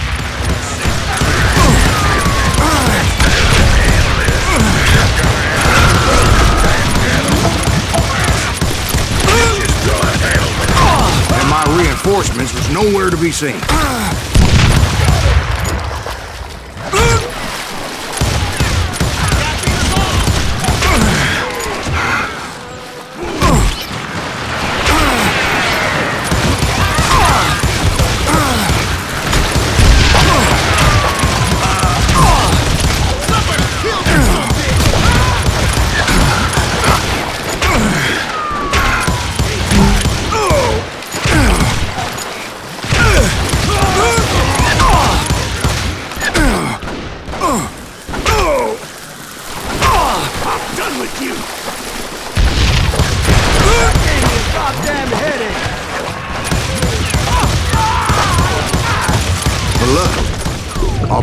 Materialized as if right before my eyes. I scrambled up top to get a better view.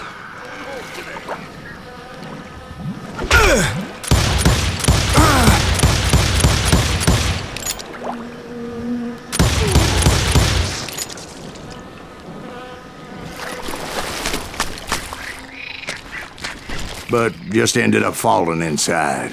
So, how did you get out? The barn doors was open. About right then, I saw some suspicious characters running for the bushes. Of course, I followed them.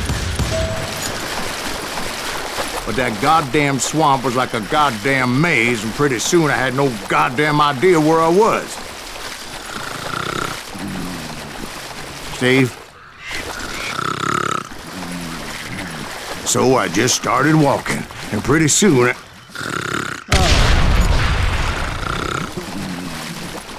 Steve? Steve! Huh? Oh, no, I'm listening.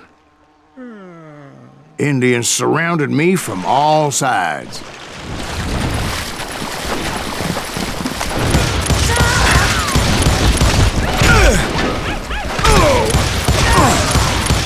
Indians? They were Indians? No. I just wanted to make sure Steve was paying attention. Now, where was I? You were following the Daltons through a swamp? That's right. See, Steve? Dwight's paying attention. No, I'm listening. I was just resting my eyes. So, where was I? The Daltons. Right. See, there's a reason so many outlaw gangs are made up of brothers. Stop that, son bitch! So did you ever find the damn Daltons? Not yet. But I did find a few of their cousins. You Kansans breed like rabbits. Or Smiths or Heimhoffers or who knows what. But hell, what's more important than family? I'll bet Ben knows what I'm talking about.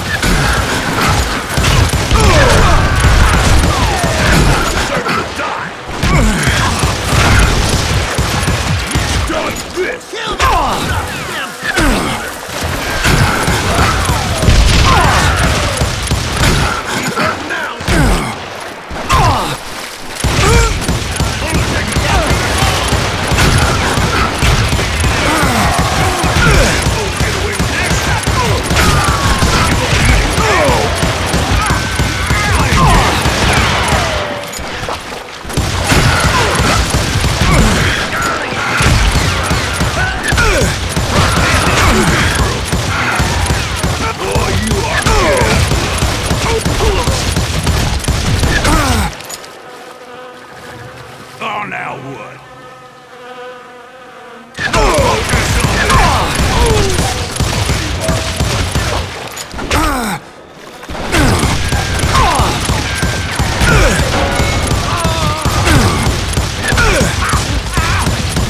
Let's just do this!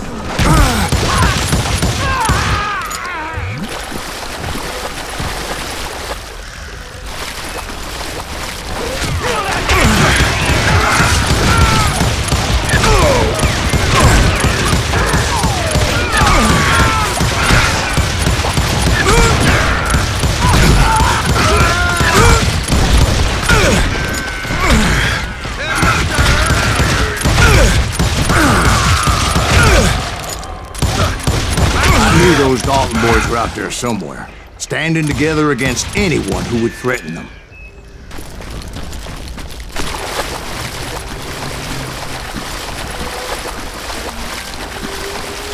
And that's when I saw it. A goddamn steamboat.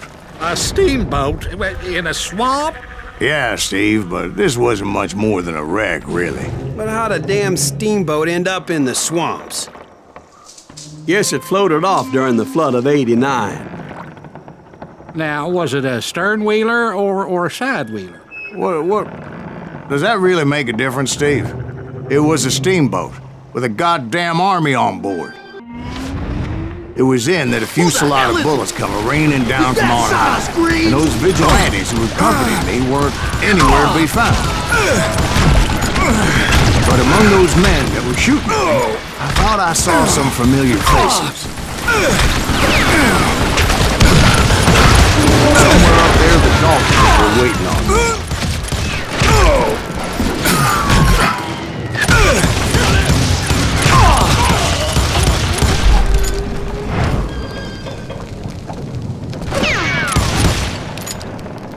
I'm getting the hang of it!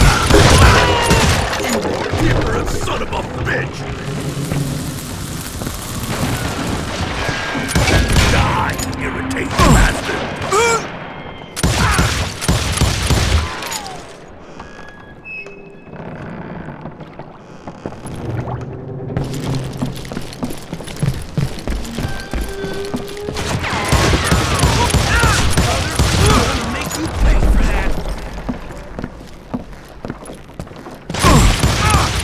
Sounds like you don't give up too easy. That's the kind of man I am, Ben. I set out to do something.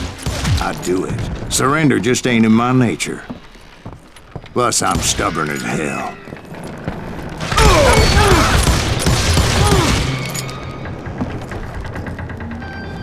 You can't hide from me.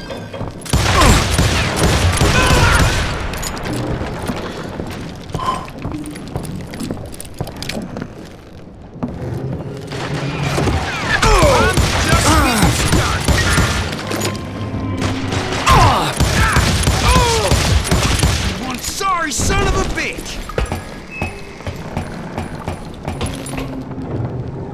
Gotcha!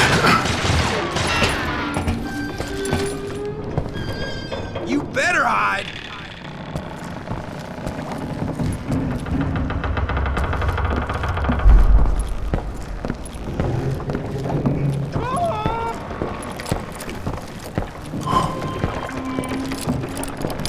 Right about then, much to my relief, the vigilantes finally arrived. Their leader motioned at a cabin in the middle of the top deck, pointing me directly at the Daltons. I finally had them, after months of dogged pursuit. But it turned out that they had me. Take him out! I'm sending you to hell!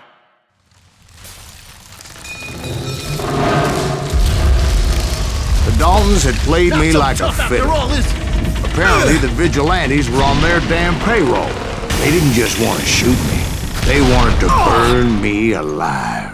But finding my way out of a burning labyrinth proved to be quite a challenge. It was a riverboat, right? I mean, it's not like it was a goddamn ocean liner. Well, yeah, but I was in a Did you fight. hear about that ship that's gonna launch next year? Largest one in the world. We're talking about the Titanic. If you ask me, it's too blessed big. I don't think it'll even float. So anyway... Don't be stupid, Steve. They know what they're doing. They say that the Titanic is unsinkable. Oh, God. But getting back to that steamboat, how'd you get off it, Mr. Breeze? I took in a lot of smoke that day, so I admit my recollection might be a bit hazy. But somehow I managed to finally disembark. I was coughing up smoke and pretty damn pissed. I was done playing games with those boys. It was time to settle this once and for all.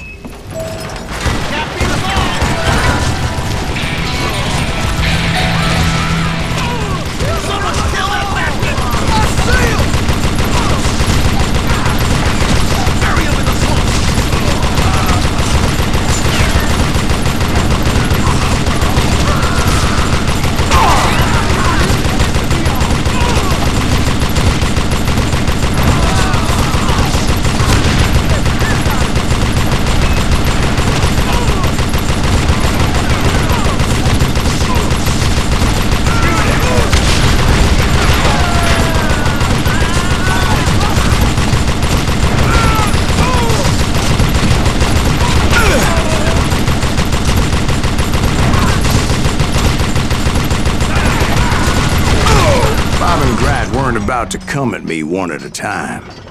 They were in this together. Two brothers side by side, determined to take me down. Confident that this time the odds were on their side.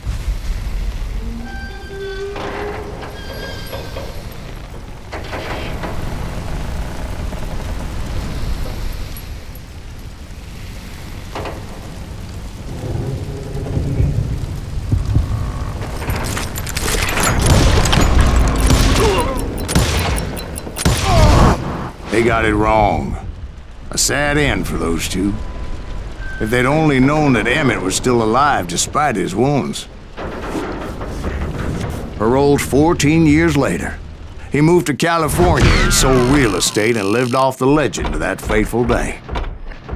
And the tragic death of his two brothers.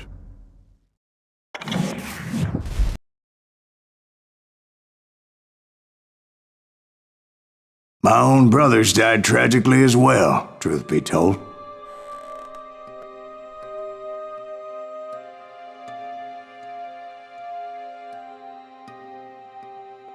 It was 1868, and me and my older brothers were pulling a tidy profit running cattle into Juarez, Mexico. One night after my brothers retired for the evening, I found a little poker game in a cantina with a couple of cowboys. And I just couldn't lose. I even won an old Spanish coin that had to be 100 years old. Well, I was mighty pleased with myself the next morning as my brothers and I rode for Texas. But before we crossed the border, those cowboys caught up with us. It was Johnny Ringo, Roscoe Bob Bryant, and another asshole named Jim. They wanted their money back and everything else we had, including our lives, as those boys didn't want us coming for them later. Bob put that old Spanish coin in my mouth and said, "I won't have it said that I left you with nothing, boy." Well, those horses bolted, and there we hung as those bastards rode away. The branch finally snapped under the weight of the three of us, but being my older brothers were bigger and heavier, they were already dead. And right then I swore to myself that I would avenge them. Ringo you know about. But Bob eluded me, until I heard he was riding with the Wild Bunch.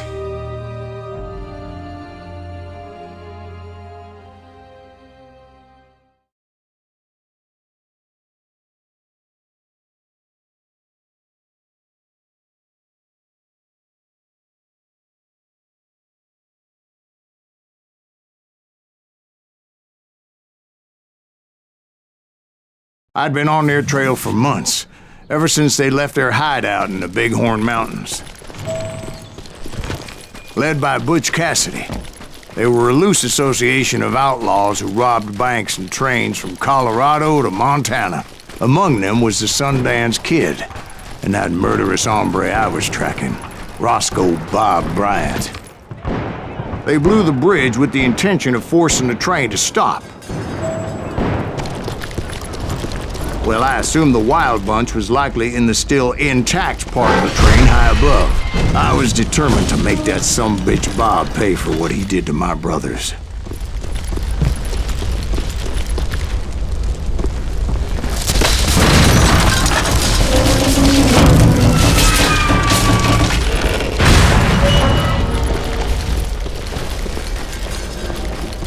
My ears are still ringing from blowing up that bridge. Well, I made my way off unscathed. I came upon a few members of the gang and had no choice but to dispatch them. From there, I had to negotiate an even more precarious route. But first, I would need to get my ass out of there.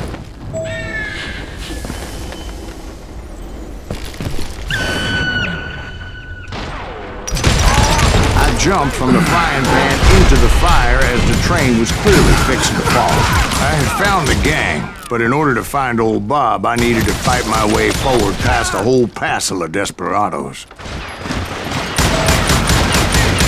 Outside, inside, any way I could, I made my way towards my prey. Who were the passengers? It was mostly a freight train, as I recall. There were no passengers aboard that day.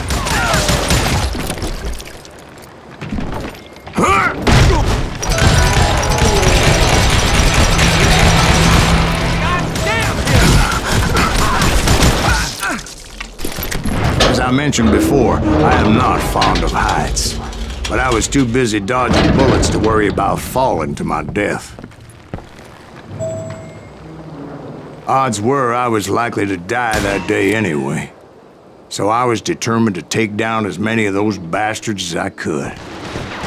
Damn you!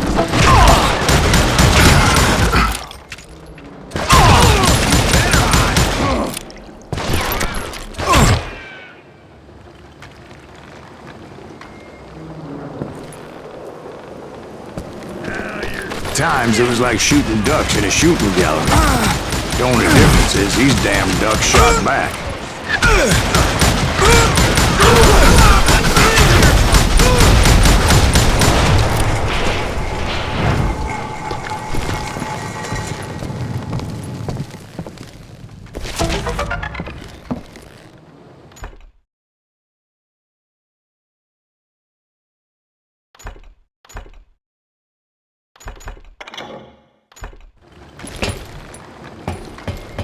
I kept hoping the law would show up and give me a hand. You mean like that giant Pinkerton posse that I read about? Did they come riding in, guns a-blazing to help?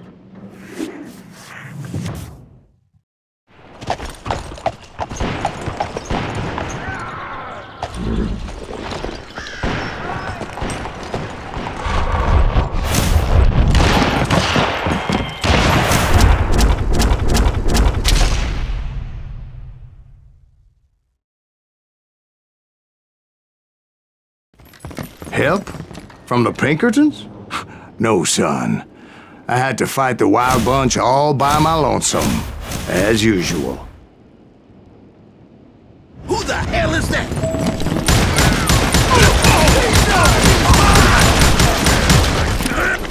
Take cover!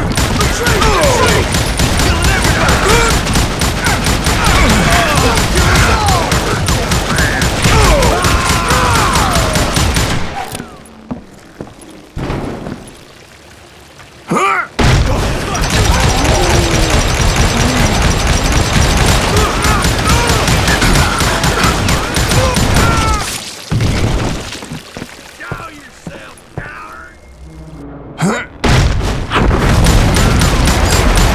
Is those dime novels didn't portray this as it happened, did they? Only a few stragglers were left. I had to cut them down pronto if I was going to stay on old Bob's trail.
Once I silenced all those guns, I went searching for my nemesis, determined to finally have my justice. But the only survivor who welcomed me was George Flat-Nosed Curry. Who was he?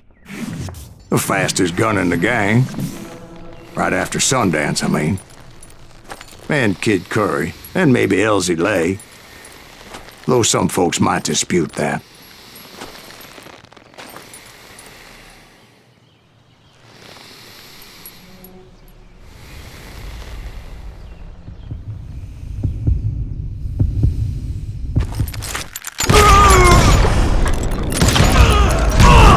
On that very same day, Butch Cassidy and the Sundance Kid decided to leave the Wild Bunch behind and decamped for South America.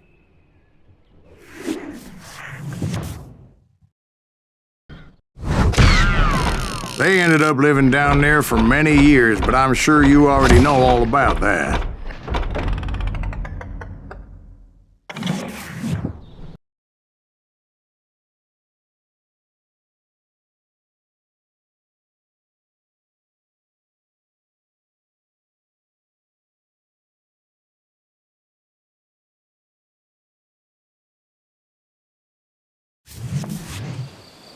I tried to find Bob Bryant, but it was as if he'd disappeared. Sometime later, I heard the Wild Bunch was back together. Kid Curry escaped from jail, and now he was running the whole shebang. So I took to their trail, as I was still in pursuit of my brother's killer and hoped that he was back with them.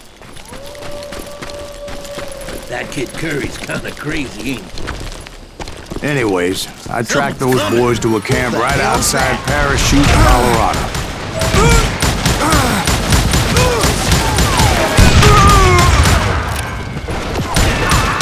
Being outnumbered, I didn't bother with a warning shot. I just started taking those bastards down.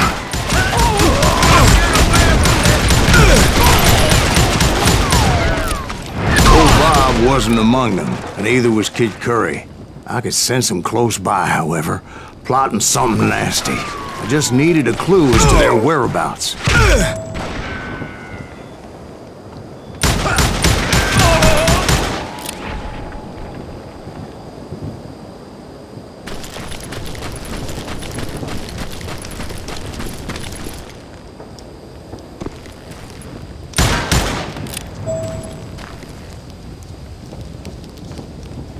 And I found one. A map with their bold plan clearly marked. This time they were fixing to blow up a train trestle. Property of the Union Pacific.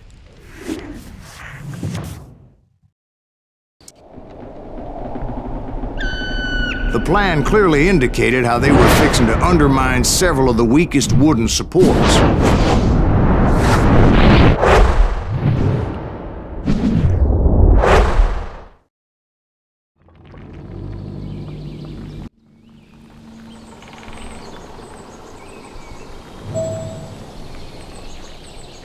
Kid Curry was considered the wildest of the Wild Bunch. It was said that he fathered 85 bastard children, though some say it was only 5.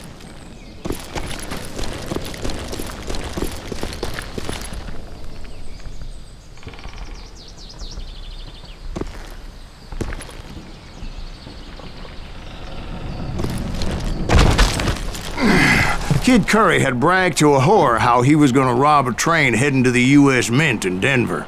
And that whore, Fat Sally, she told me.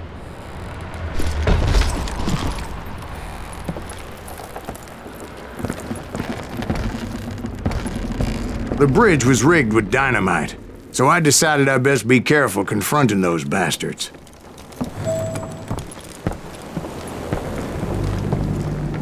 I made it a point to remove any dynamite that I came across.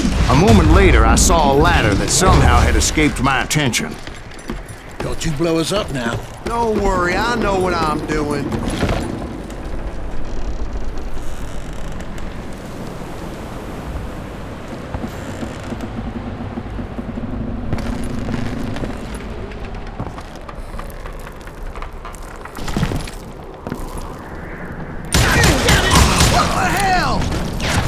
But the Wild Bunch did not take kindly to my presence and attempted to blow my head off.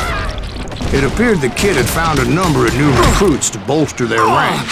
Guess there's always desperate men willing to trade their lives for stolen treasure.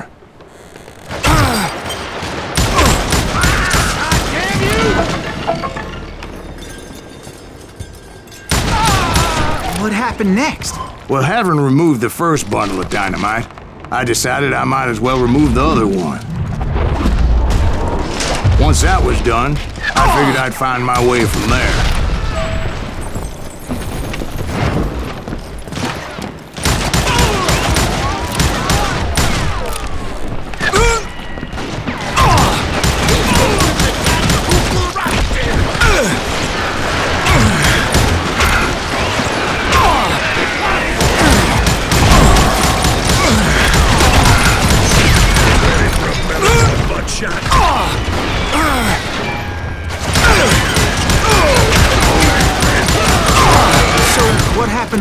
Had to remove more of that damn dynamite.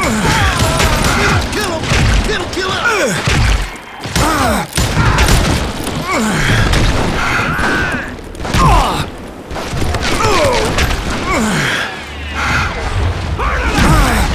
It must have been terrifying trying to make your way across. I was sweating it a bit, but then I noticed a footbridge tied up on high, so I shot the rope.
So that was all the dynamite?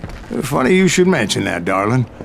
As actually there was a fourth charge impeding my progress.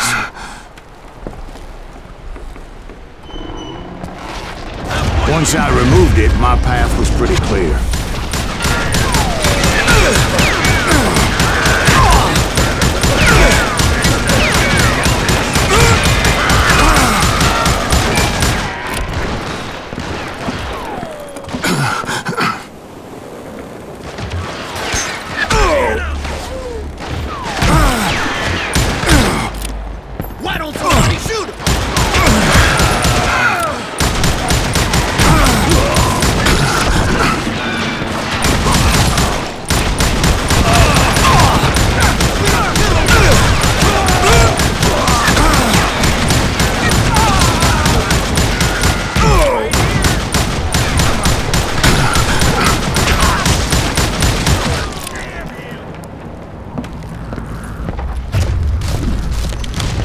So I proceeded onward and realized that that way just wasn't gonna work.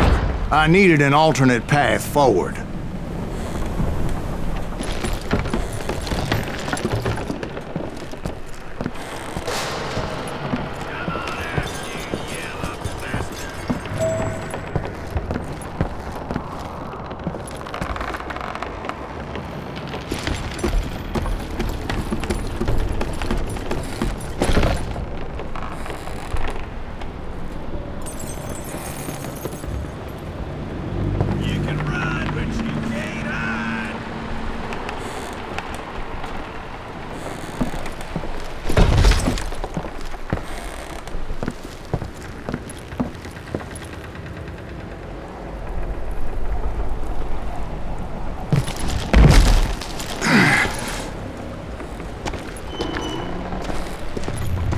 Luckily, I found a cave, and as I made my way back to the bridge, I saw something that concerned me.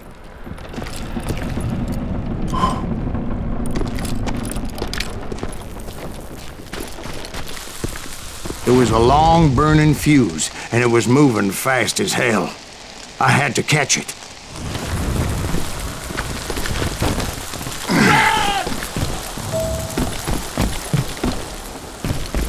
The burning fuse was so damn quick, I had to run like the wind. I almost had it, but no.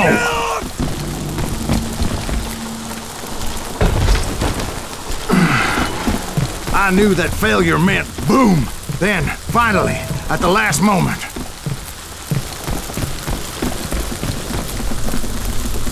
Whew. Of course, I was successful, or clearly I wouldn't be talking to you folks here today.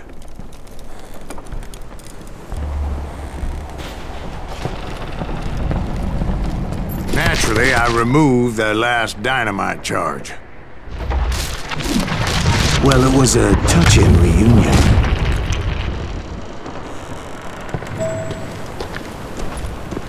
But by this time, I was thoroughly exhausted and dragging my ass, as I was not a young man anymore.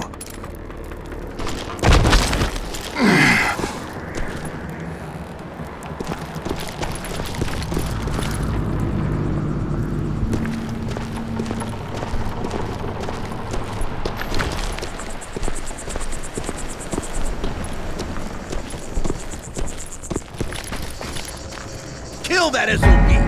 Make him bleed! Send him to perdition! Finally, I found those boys. Or more precisely, they found me.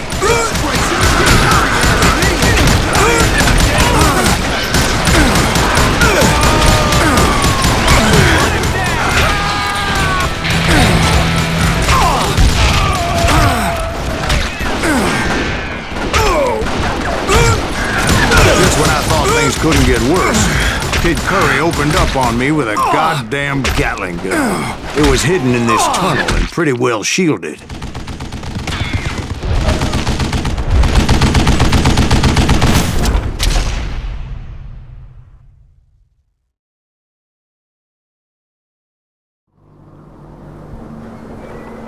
Yeah, you know you can't beat me.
Am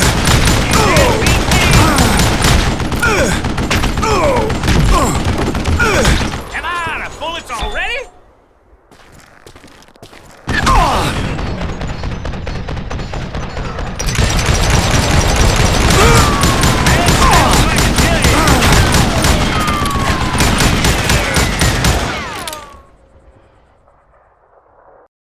What are you? Yellow?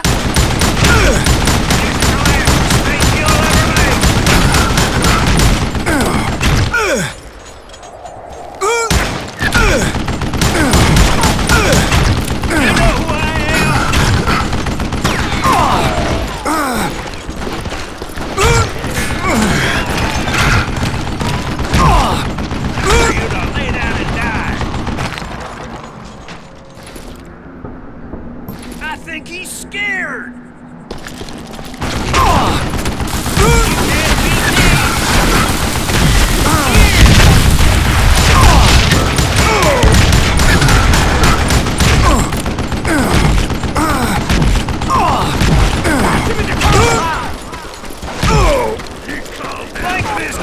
Luckily, I had located some dynamite. I still, however, had my work cut out Show for me. yourself, you coward! Stand still so I can kill you.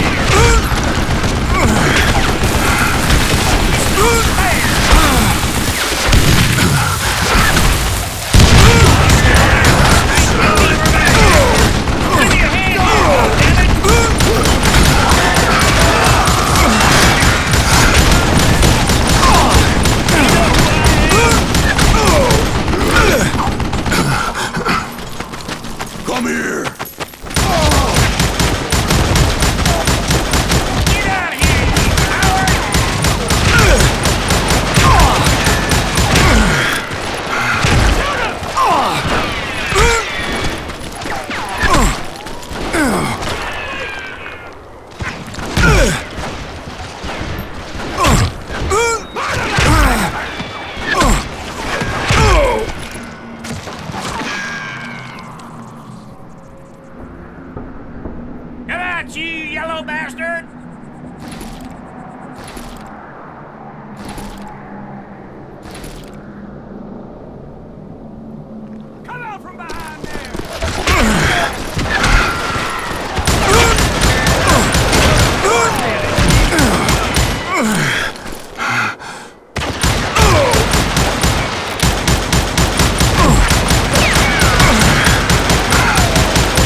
Curry himself. He had decided to stop pussyfooting around and deal with me personally.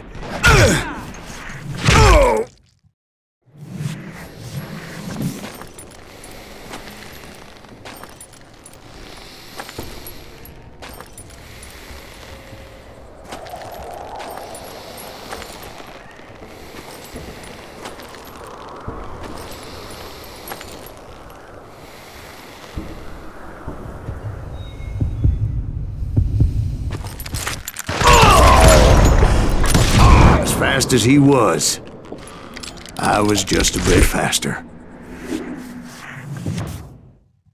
And as he lay wounded, I demanded to know the whereabouts of Roscoe Bob Bryant. He shouted at me, "Is that what this is about? Bob went with Butch and Sundance to South America. You ain't never finding him."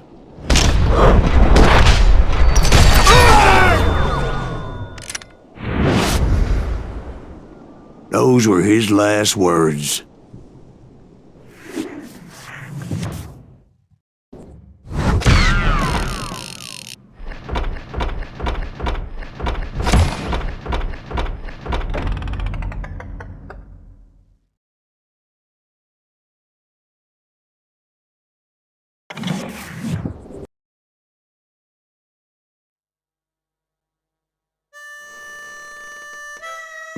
So, Bob Bryant got away? I knew I'd never find him in South America. What about the other killer? Yeah, you kinda glossed over that one. Well, I found Jim not long after my showdown with Ringo. At the time, he was riding with the James Younger gang. Did I neglect to mention that?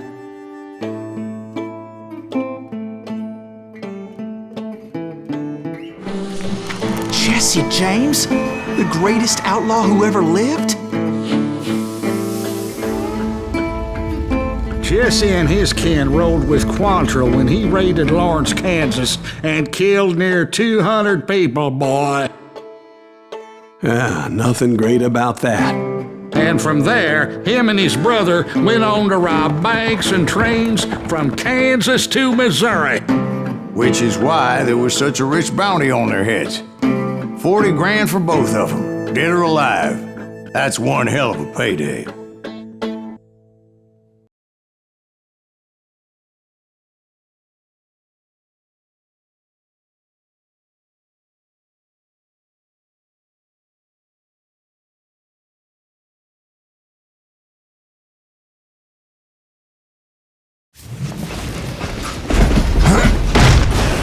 I confronted them as they were robbing a train. Bullets were flying at me from every which way. But I knew I'd have to fight my way forward if I was gonna find this Jim.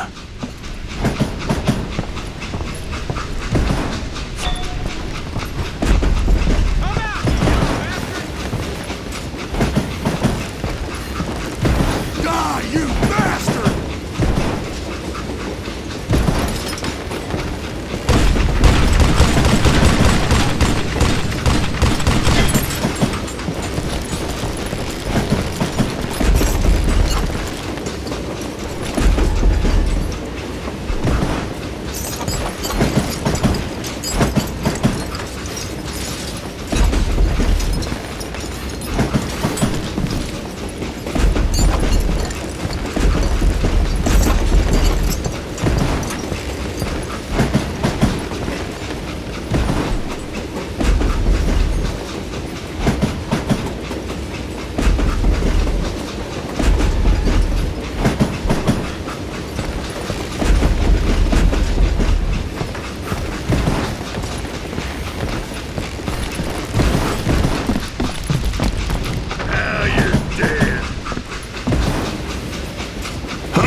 second. Now, how'd they stop this train in the first place? Well, the James boys were experts at this.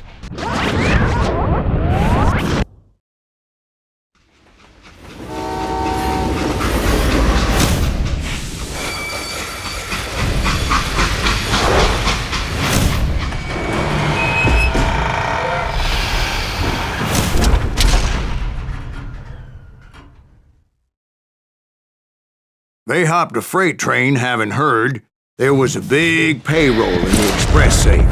So, I hopped the same train.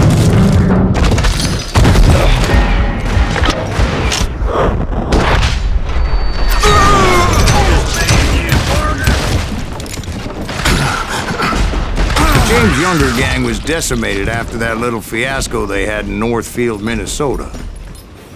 So Jesse needed more men and took on the killer I was after, along with a host of others. I was hoping to find my man and put a bullet in his head. Climbing around that train, I must have swallowed 100 damn bugs before I reached James' that... younger gang pulled the first train robbery west of the Mississippi. Sounds like you hold them in high regard. Everyone knows they were the most famous outlaw gang ever. And you took them all on by your lonesome. Again. I'm finding this all a little hard to swallow, friend. Well, maybe you need to wash it down with some whiskey. By the way, did I mention that that train was flying down those tracks like a bat out of hell?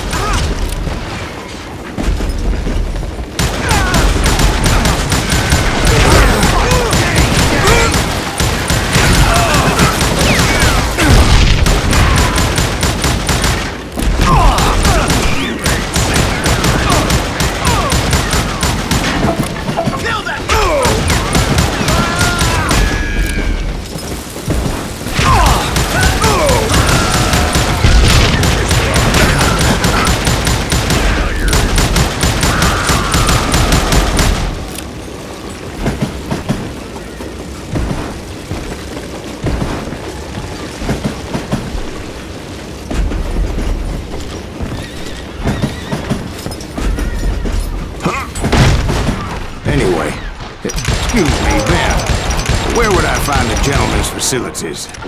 Suddenly I have an urgent need to drain my one-eyed snake.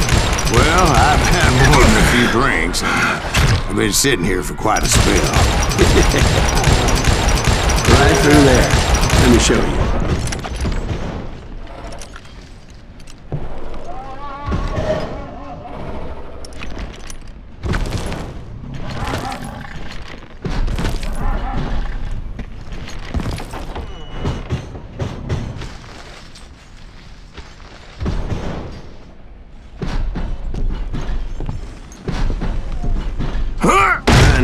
So much malarkey in my life. You think he's bullshitting us? You don't think he's Silas Greaves? I think he's just some old drunk looking for some free liquor.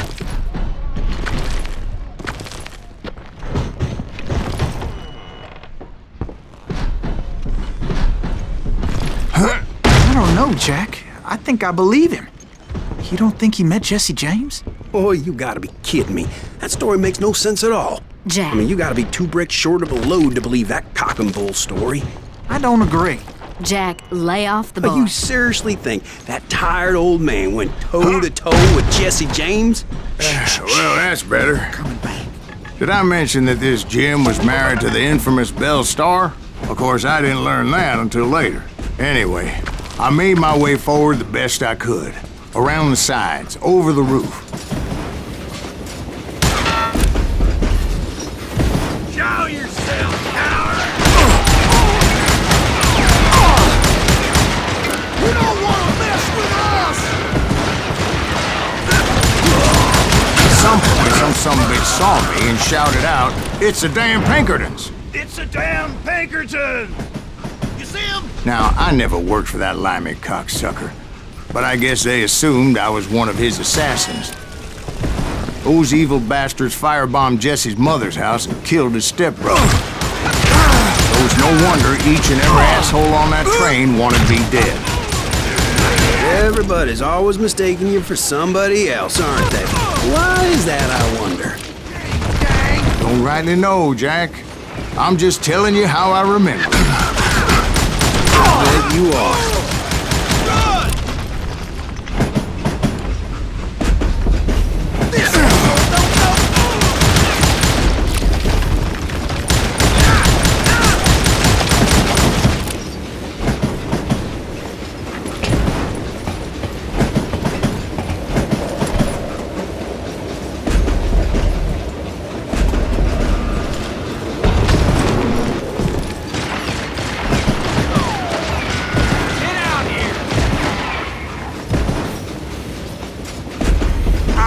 kill you!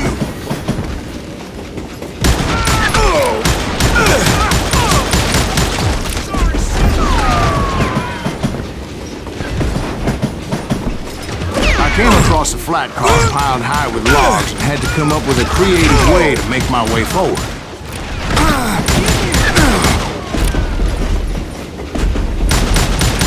Come and get me, you got the guts!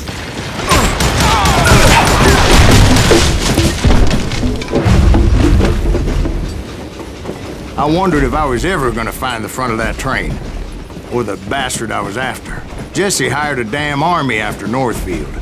Guess he didn't want to be outgunned like that ever again. Right about then, I was attacked by some asshole on a Gatling gun. Well, seems like you run into a lot of them. Asshole? Gatling guns. Yes, I did. Now, I don't remember how I took it out. It was either a bullet or dynamite. Where would you find dynamite? Does it really matter, Jack? You're messing with the flow of the story here.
I was looking for Jim and shooting any son of a bitch stupid enough to get in my way. And that included Jesse James himself.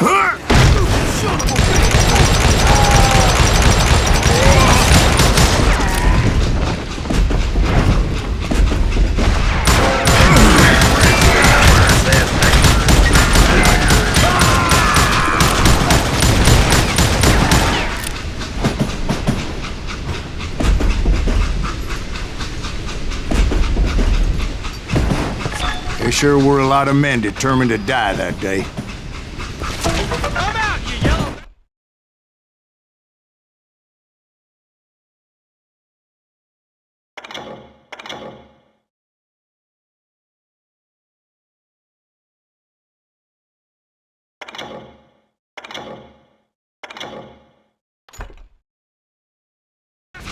You know who we are!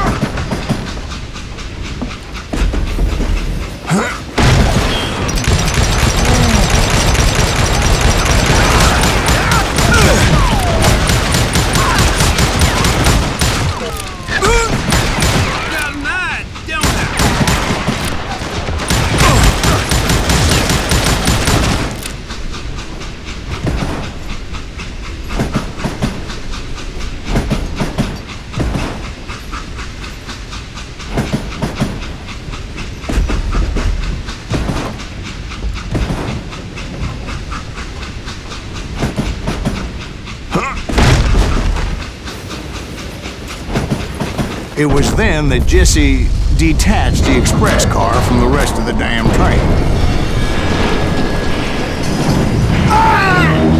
I could see Jesse waiting for me, fixing to kill me so he could get away with all that money.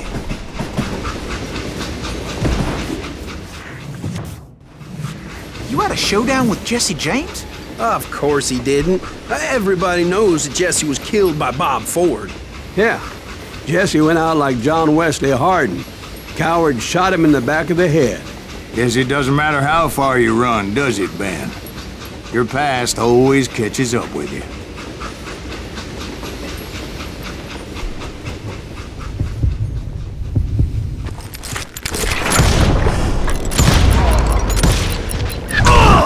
Yeah, I didn't kill Jesse James.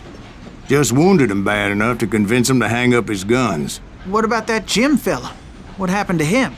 I figure he was up front with a gun to the engineer's head. That bastard slipped away again. I'll tell you how I got him. But first I need to wet my whistle.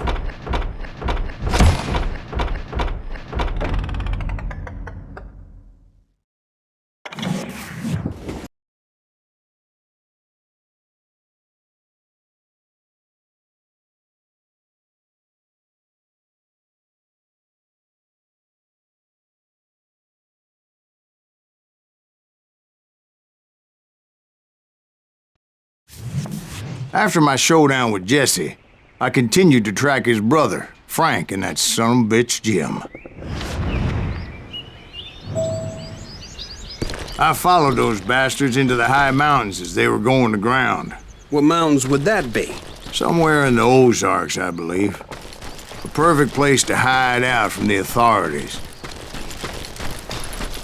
In fact, before I could find them, some Indians who fled the res and were hiding out from the military found me first. They probably thought I was a cavalry scout and didn't want me telling the military where they were. Injuns? It could have been Cheyenne, but there was all sorts of renegades roaming the landscape back then.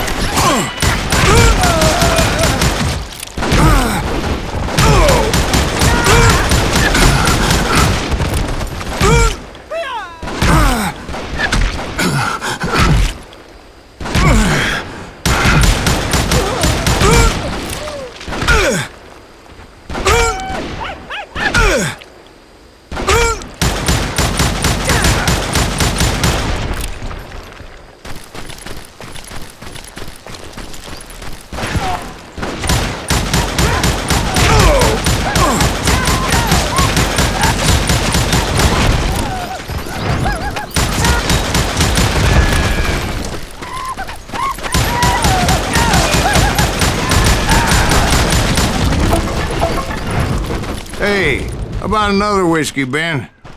Nothing better to soothe the troubled soul.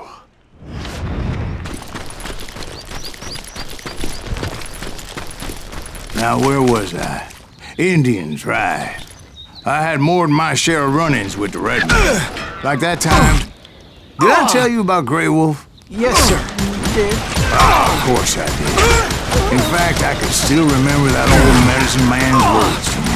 Jesus Christ, we're back to that again. You carry great darkness in your heart. It will claim your soul. You will come to this place again. And kill many more men.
And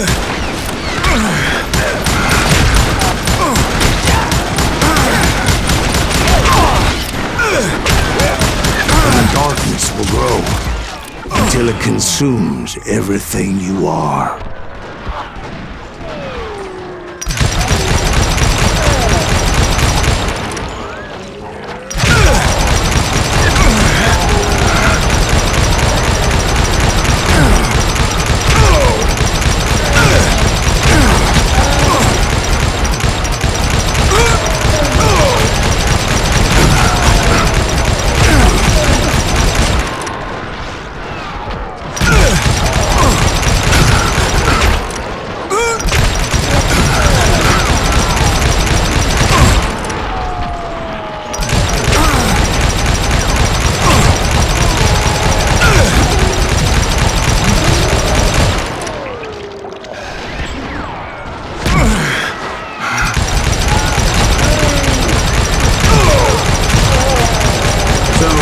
Ever find him? Who? The man you are after. Let me ask you something, Ben. You ever think about death? Mr. Greaves, are you all right? Ooh, death. Oh, death. Won't you spare me over till another year? What is this that I can't see, with ice cold hands taking hold of me? Well, I am death, none can excel. I'll open the door to heaven or hell. Oh, death. Oh, death. Won't you spare me over till another year? So are you gonna answer the question? What question is that? Jim Reed. Did you ever find him? Reed was indeed that son bitch's surname. That's right, Ben. A despicable character. I remember him laughing like a hyena that cold morning they lynched me and my brothers. He was intent on avoiding my vengeance, but nothing was gonna stop me. Nothing.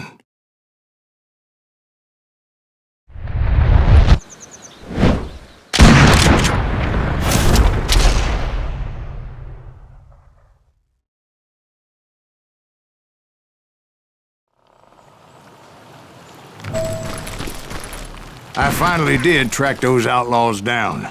They had long rifles with scopes and were well positioned to pick off any poor soul who came anywhere close.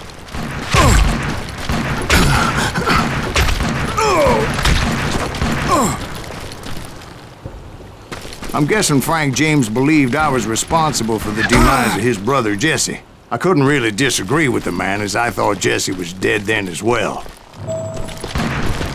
He backed off as I closed in on him, but he was still intent on killing me. And when I closed in on him again, he backed off again, looking for a better angle on me. Hell, I can't fault Frank for wanting his revenge, as I was there for the same damn reason myself. At this point, I'm guessing you think Silas Greaves is a worse murderer than Jim Reed ever was. No, sir. A man who spent half his life killing somebody's brothers, fathers, sons. I think you were just looking for justice, sir. Is that what I was looking for, Dwight? Is that what it was? Justice? Isn't that why you were hunting the James gang? The James gang. Right. I finally found Frank holed up in his mountain cabin, and he was determined to have me dead. It was a pitched battle that could have gone either way. Luckily, I had some dynamite in my possession. Dynamite? On your person? A few sticks, just in case. It's always good to be prepared. Right. I'm just laying out the facts as I remember them, Jack.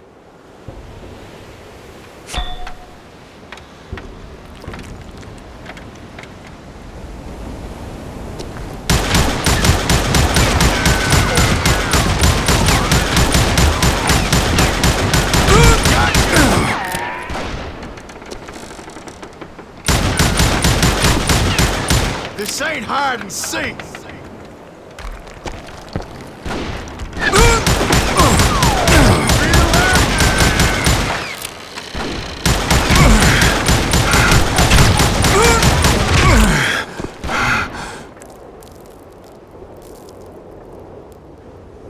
I see you!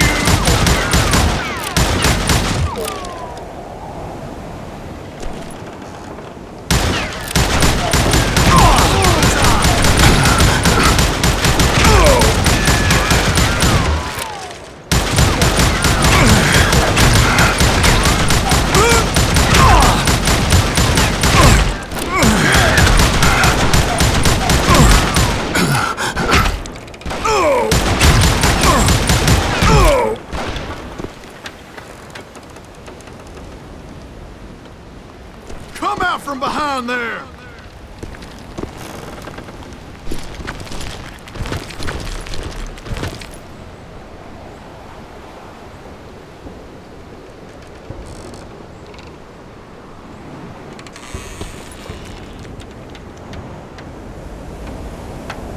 What are you afraid of?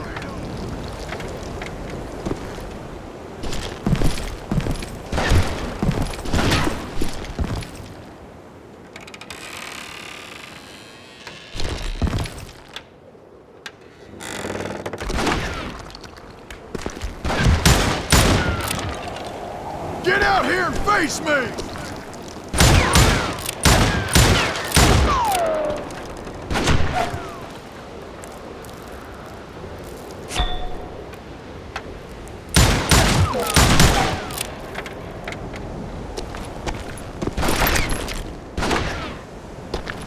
We got us a Frady cat!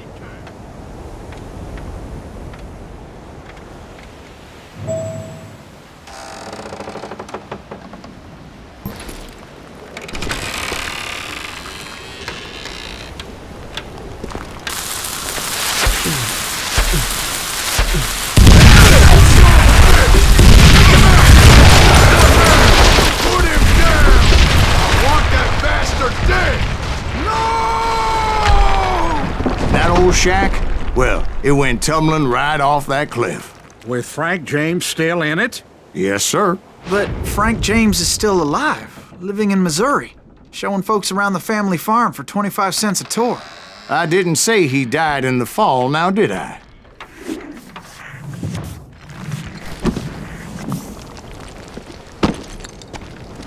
I'm done with this damnable outlaw life! Kill me, don't kill me, do what you will! At this point, I just don't give a shit! I explained to Frank that I had nothing against him personally and that I was looking for someone else. You want Reed? Have at him! I never did like that bastard! I am done here! We parted in peace as Frank pointed out the path to my prey before making his way back down the hill.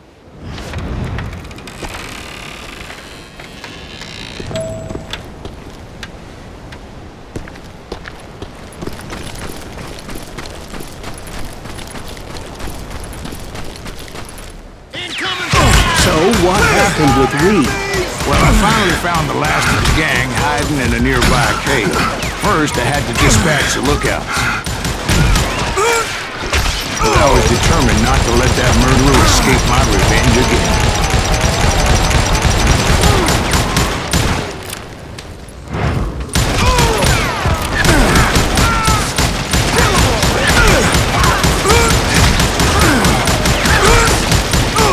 Rather than wander in willy-nilly, I decided it would be better to smoke that sumbitch out. "Hey, Reed!" I shouted. "No wonder you're so ornery. Can't be easy being married to Belle Starr. While you're off providing for the family, she's spreading her legs for every Tom, Dick, and Cole Younger. Not an attractive woman exactly, but very friendly. At least she was to me." Son of a bitch! It was then that the last bunch of bandits jumped out of hiding. Why won't this asshole give up? Would show my kill him!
It was just me and Reed.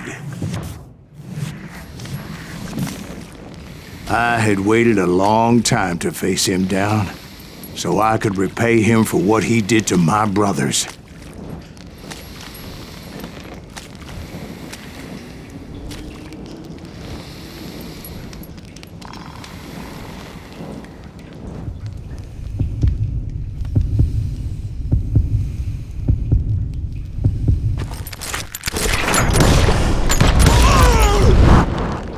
And repay him I did.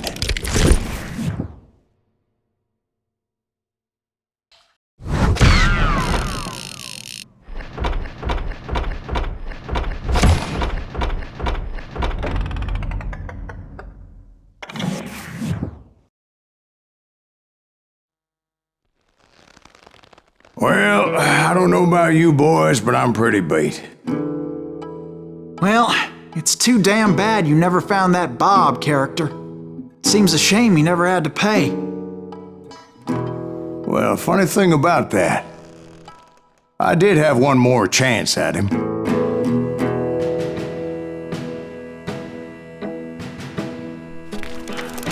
Six months ago, I heard that Butch and Sundance were back in the States and had gathered up some of their old gang. I tracked them down, hoping that Roscoe Bob Bryant had returned with them. So you're saying they didn't die down in Bolivia? That's what I'm saying.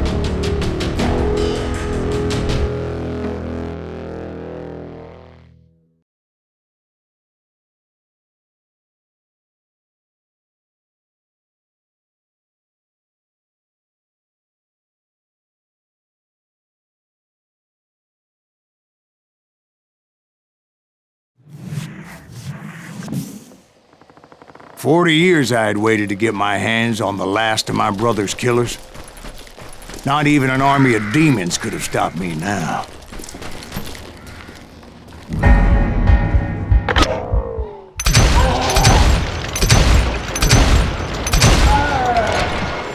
Both Johnny Ringo and Jim Reed fell fairly quickly. But the last one, Roscoe Bob Bryant, that son of a bitch had managed to escape my vengeance time and time again. I couldn't even be certain I'd recognize him after all those years. By now, he had to be close to 70. But for all you know, he could have been dead. That thought had indeed crossed my mind, as did others.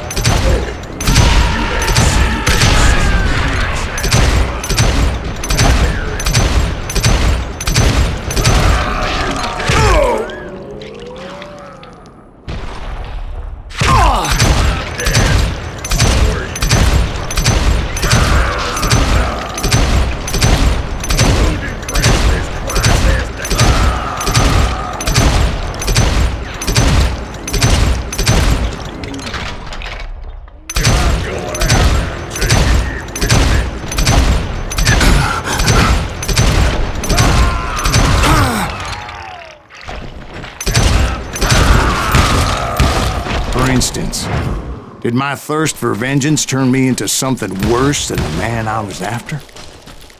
By this point in my storied career, I had killed more men than Bob Bryant ever had. I was furious as hell at that bastard for making me who I am.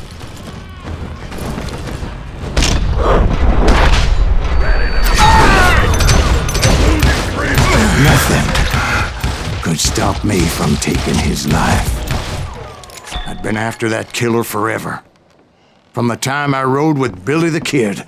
But that chapter of my story you already know. Chapter of that fairy tale, you mean? Suddenly it was 1910. There I was, an old man roaming a ghost town dead almost 2 decades. The town was falling apart, just like me.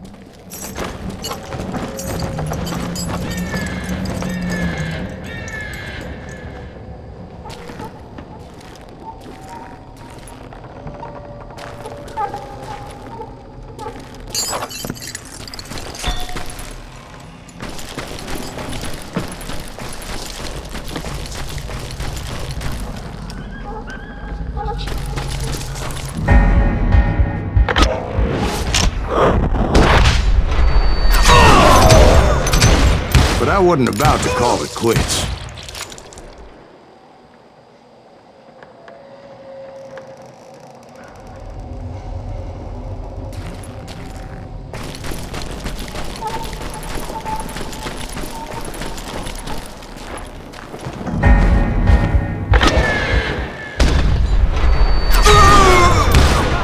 Even though the ghosts of my dead brothers were begging me to end what I started so long ago.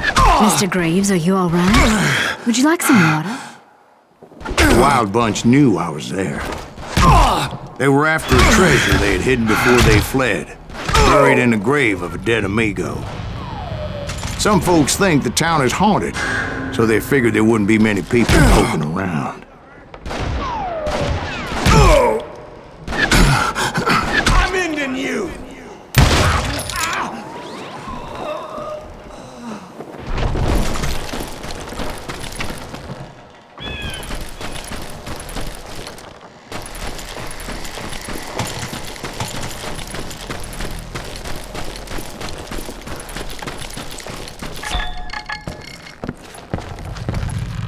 I intended to fill that grave with Bob Bryant's corpse. Like I said, the bandits knew I was on to them.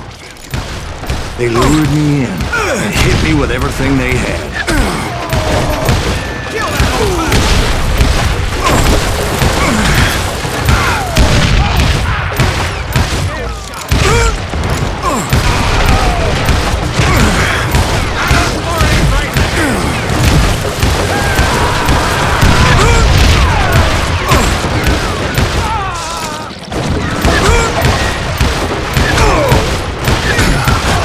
You obviously prevailed since you're sitting here.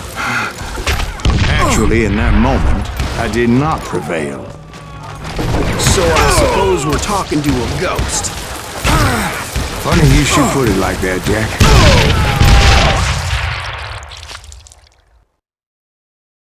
Because when I woke up... From the dead? There was silence all around me. I could swear to God I saw Billy then. Billy who? Billy, the kid. William Bonney. He was shooting at me from a rooftop. Here, there, even over there. So I am right. You are touched in the head. Mr. Graves, perhaps we should switch you to coffee? You see that old Indian again, too? No, but I did see Billy's killer. Patrick Floyd Garrett. He came at me guns a-blazing. But I knew that old war horse had died 2 years before. I wondered if maybe I was dead too and confronting the ghosts of my past. Perhaps all my sins were coming back to haunt me and drag me down to perdition.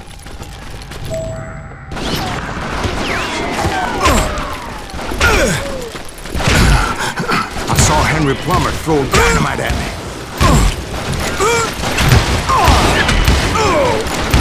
In the gates of the cemetery, I saw John Wesley Hardin, just like I remembered him.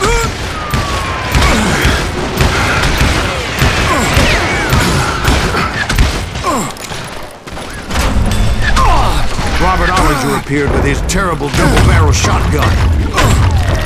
No ghost army was stopping me. My father-in-law got hit with a fallen branch. He spent the rest of his life talking to dogs. Newman Hayes Clanton, William Brocious, John Peters Ringo, they all wanted me dead.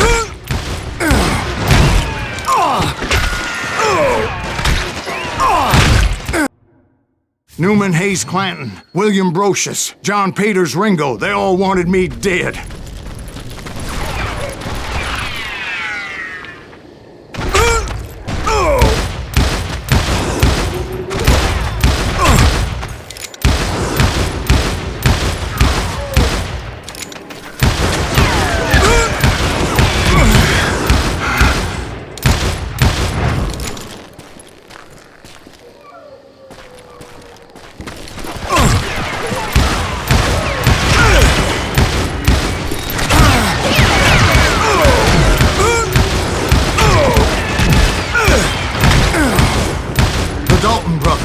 Robert and Grattan, guardians of the Garden of the Dead.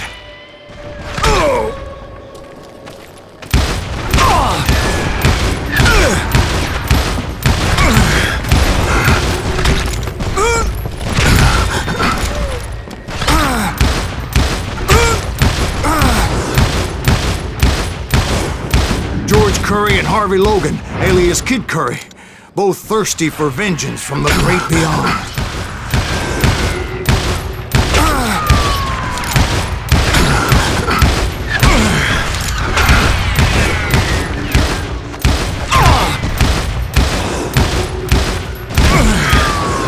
Jesse, Woodson, James, and Jim Reed. Each one deader than the next. I thought I would go crazy. Thought?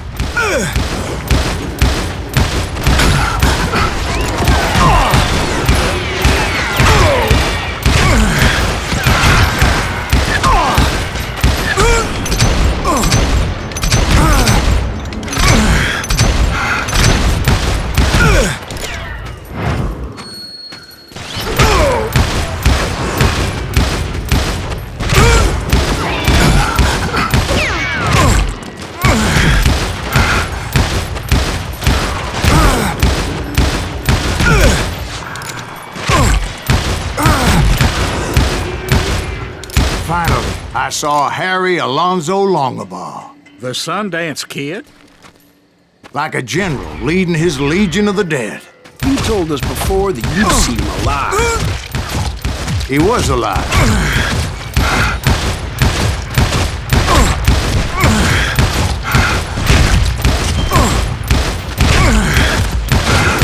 Then I heard a voice call to me from afar. It was Robert Leroy Parker, a.k.a. Butch Cassidy, coming at me from out of the fog. Thanks for taking care of that bastard.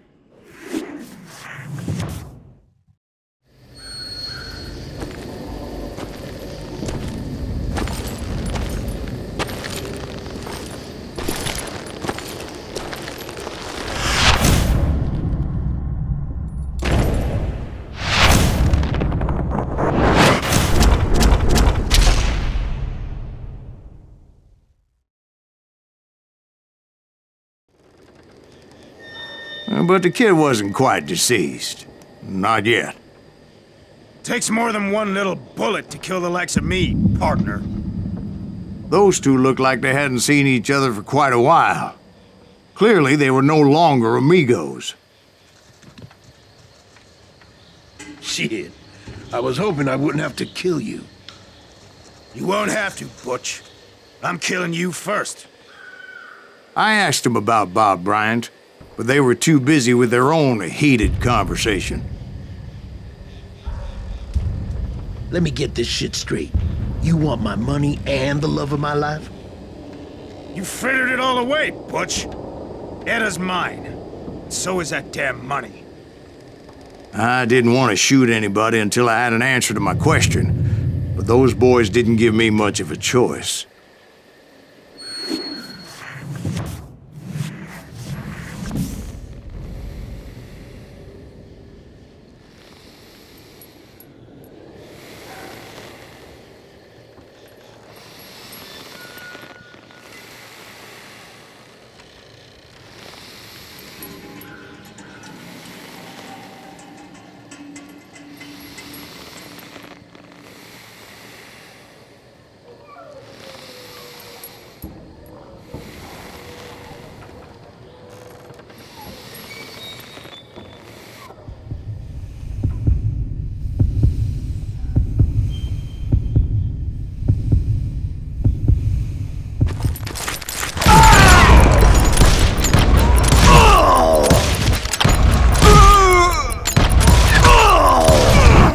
Butch Cassidy and the Sundance Kid died there in that cemetery not 6 months ago.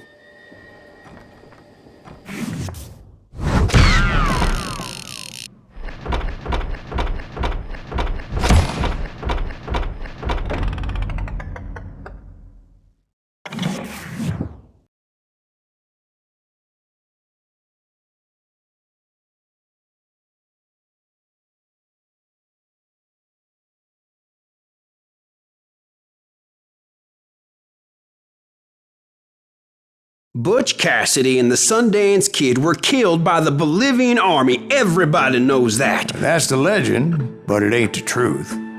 So, you never found Bob? There is no Bob. This old sumbitch ain't even Silas Greaves. Sir, is that true? Have you been pulling our legs this whole time? Well, not the whole time. Oh man, I think you've worn out your welcome here. Maybe you're right, Jack. Maybe it's time to pay. You see, Ben, or should I say Bob, your past always catches up with you. I was a different man back then, crazy. Drinking, I've changed my ways, I swear to you. If I could turn back the clock, But you can't, Bob.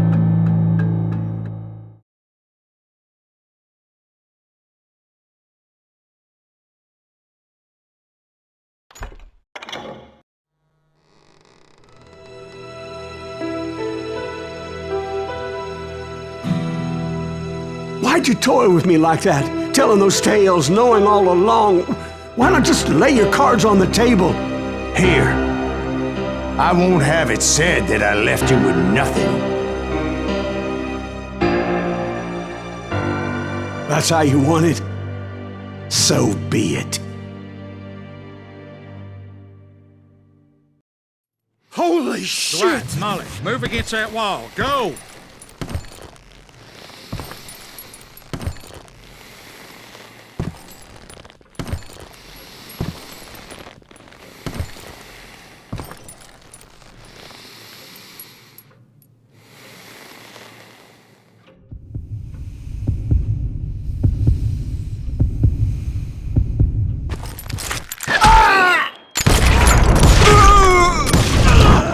Oh my God! Oh, Jesus!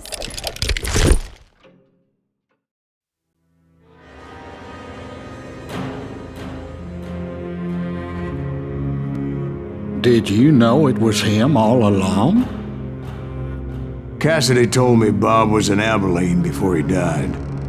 But I wasn't sure Ben was my man until he revealed how much he knew about Ringo and Reed. The coin, of course. Well, that was the last nail in that particular coffin. I better go get the sheriff. You okay, boy? You're looking mighty shook up. Dwight, maybe you best go home. Young Eisenhower here is leaving for West Point tomorrow. He shouldn't get caught up in something like this. I think I might head out myself at this juncture. Unless you want to stop me, Jack. No, sir, Mr. Greaves. So where you going now? Now that you had your revenge? Doesn't really matter, does it? As I've sold my soul for it, and will never again walk with those I have lost.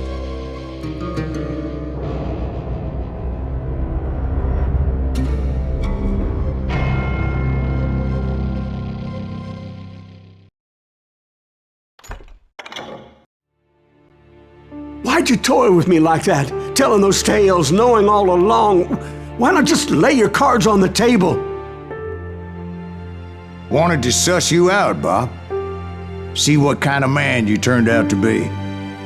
Maybe prod you into drawing on me.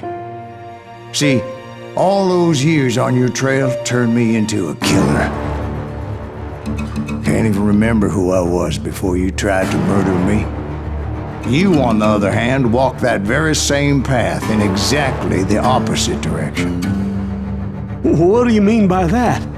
You think your life is worth sparing, Bob? Boy, what's your name again? It's Eisenhower, sir. Dwight Eisenhower. What do you plan to do with your life, Dwight Eisenhower? Tomorrow I'll be leaving for West Point, sir. So, you want to be a soldier? Well, then do it right, son. Don't tear down the world out of anger and spite like I did. You build it up. You do something decent with your life, you hear me? Sir? Yes, sir.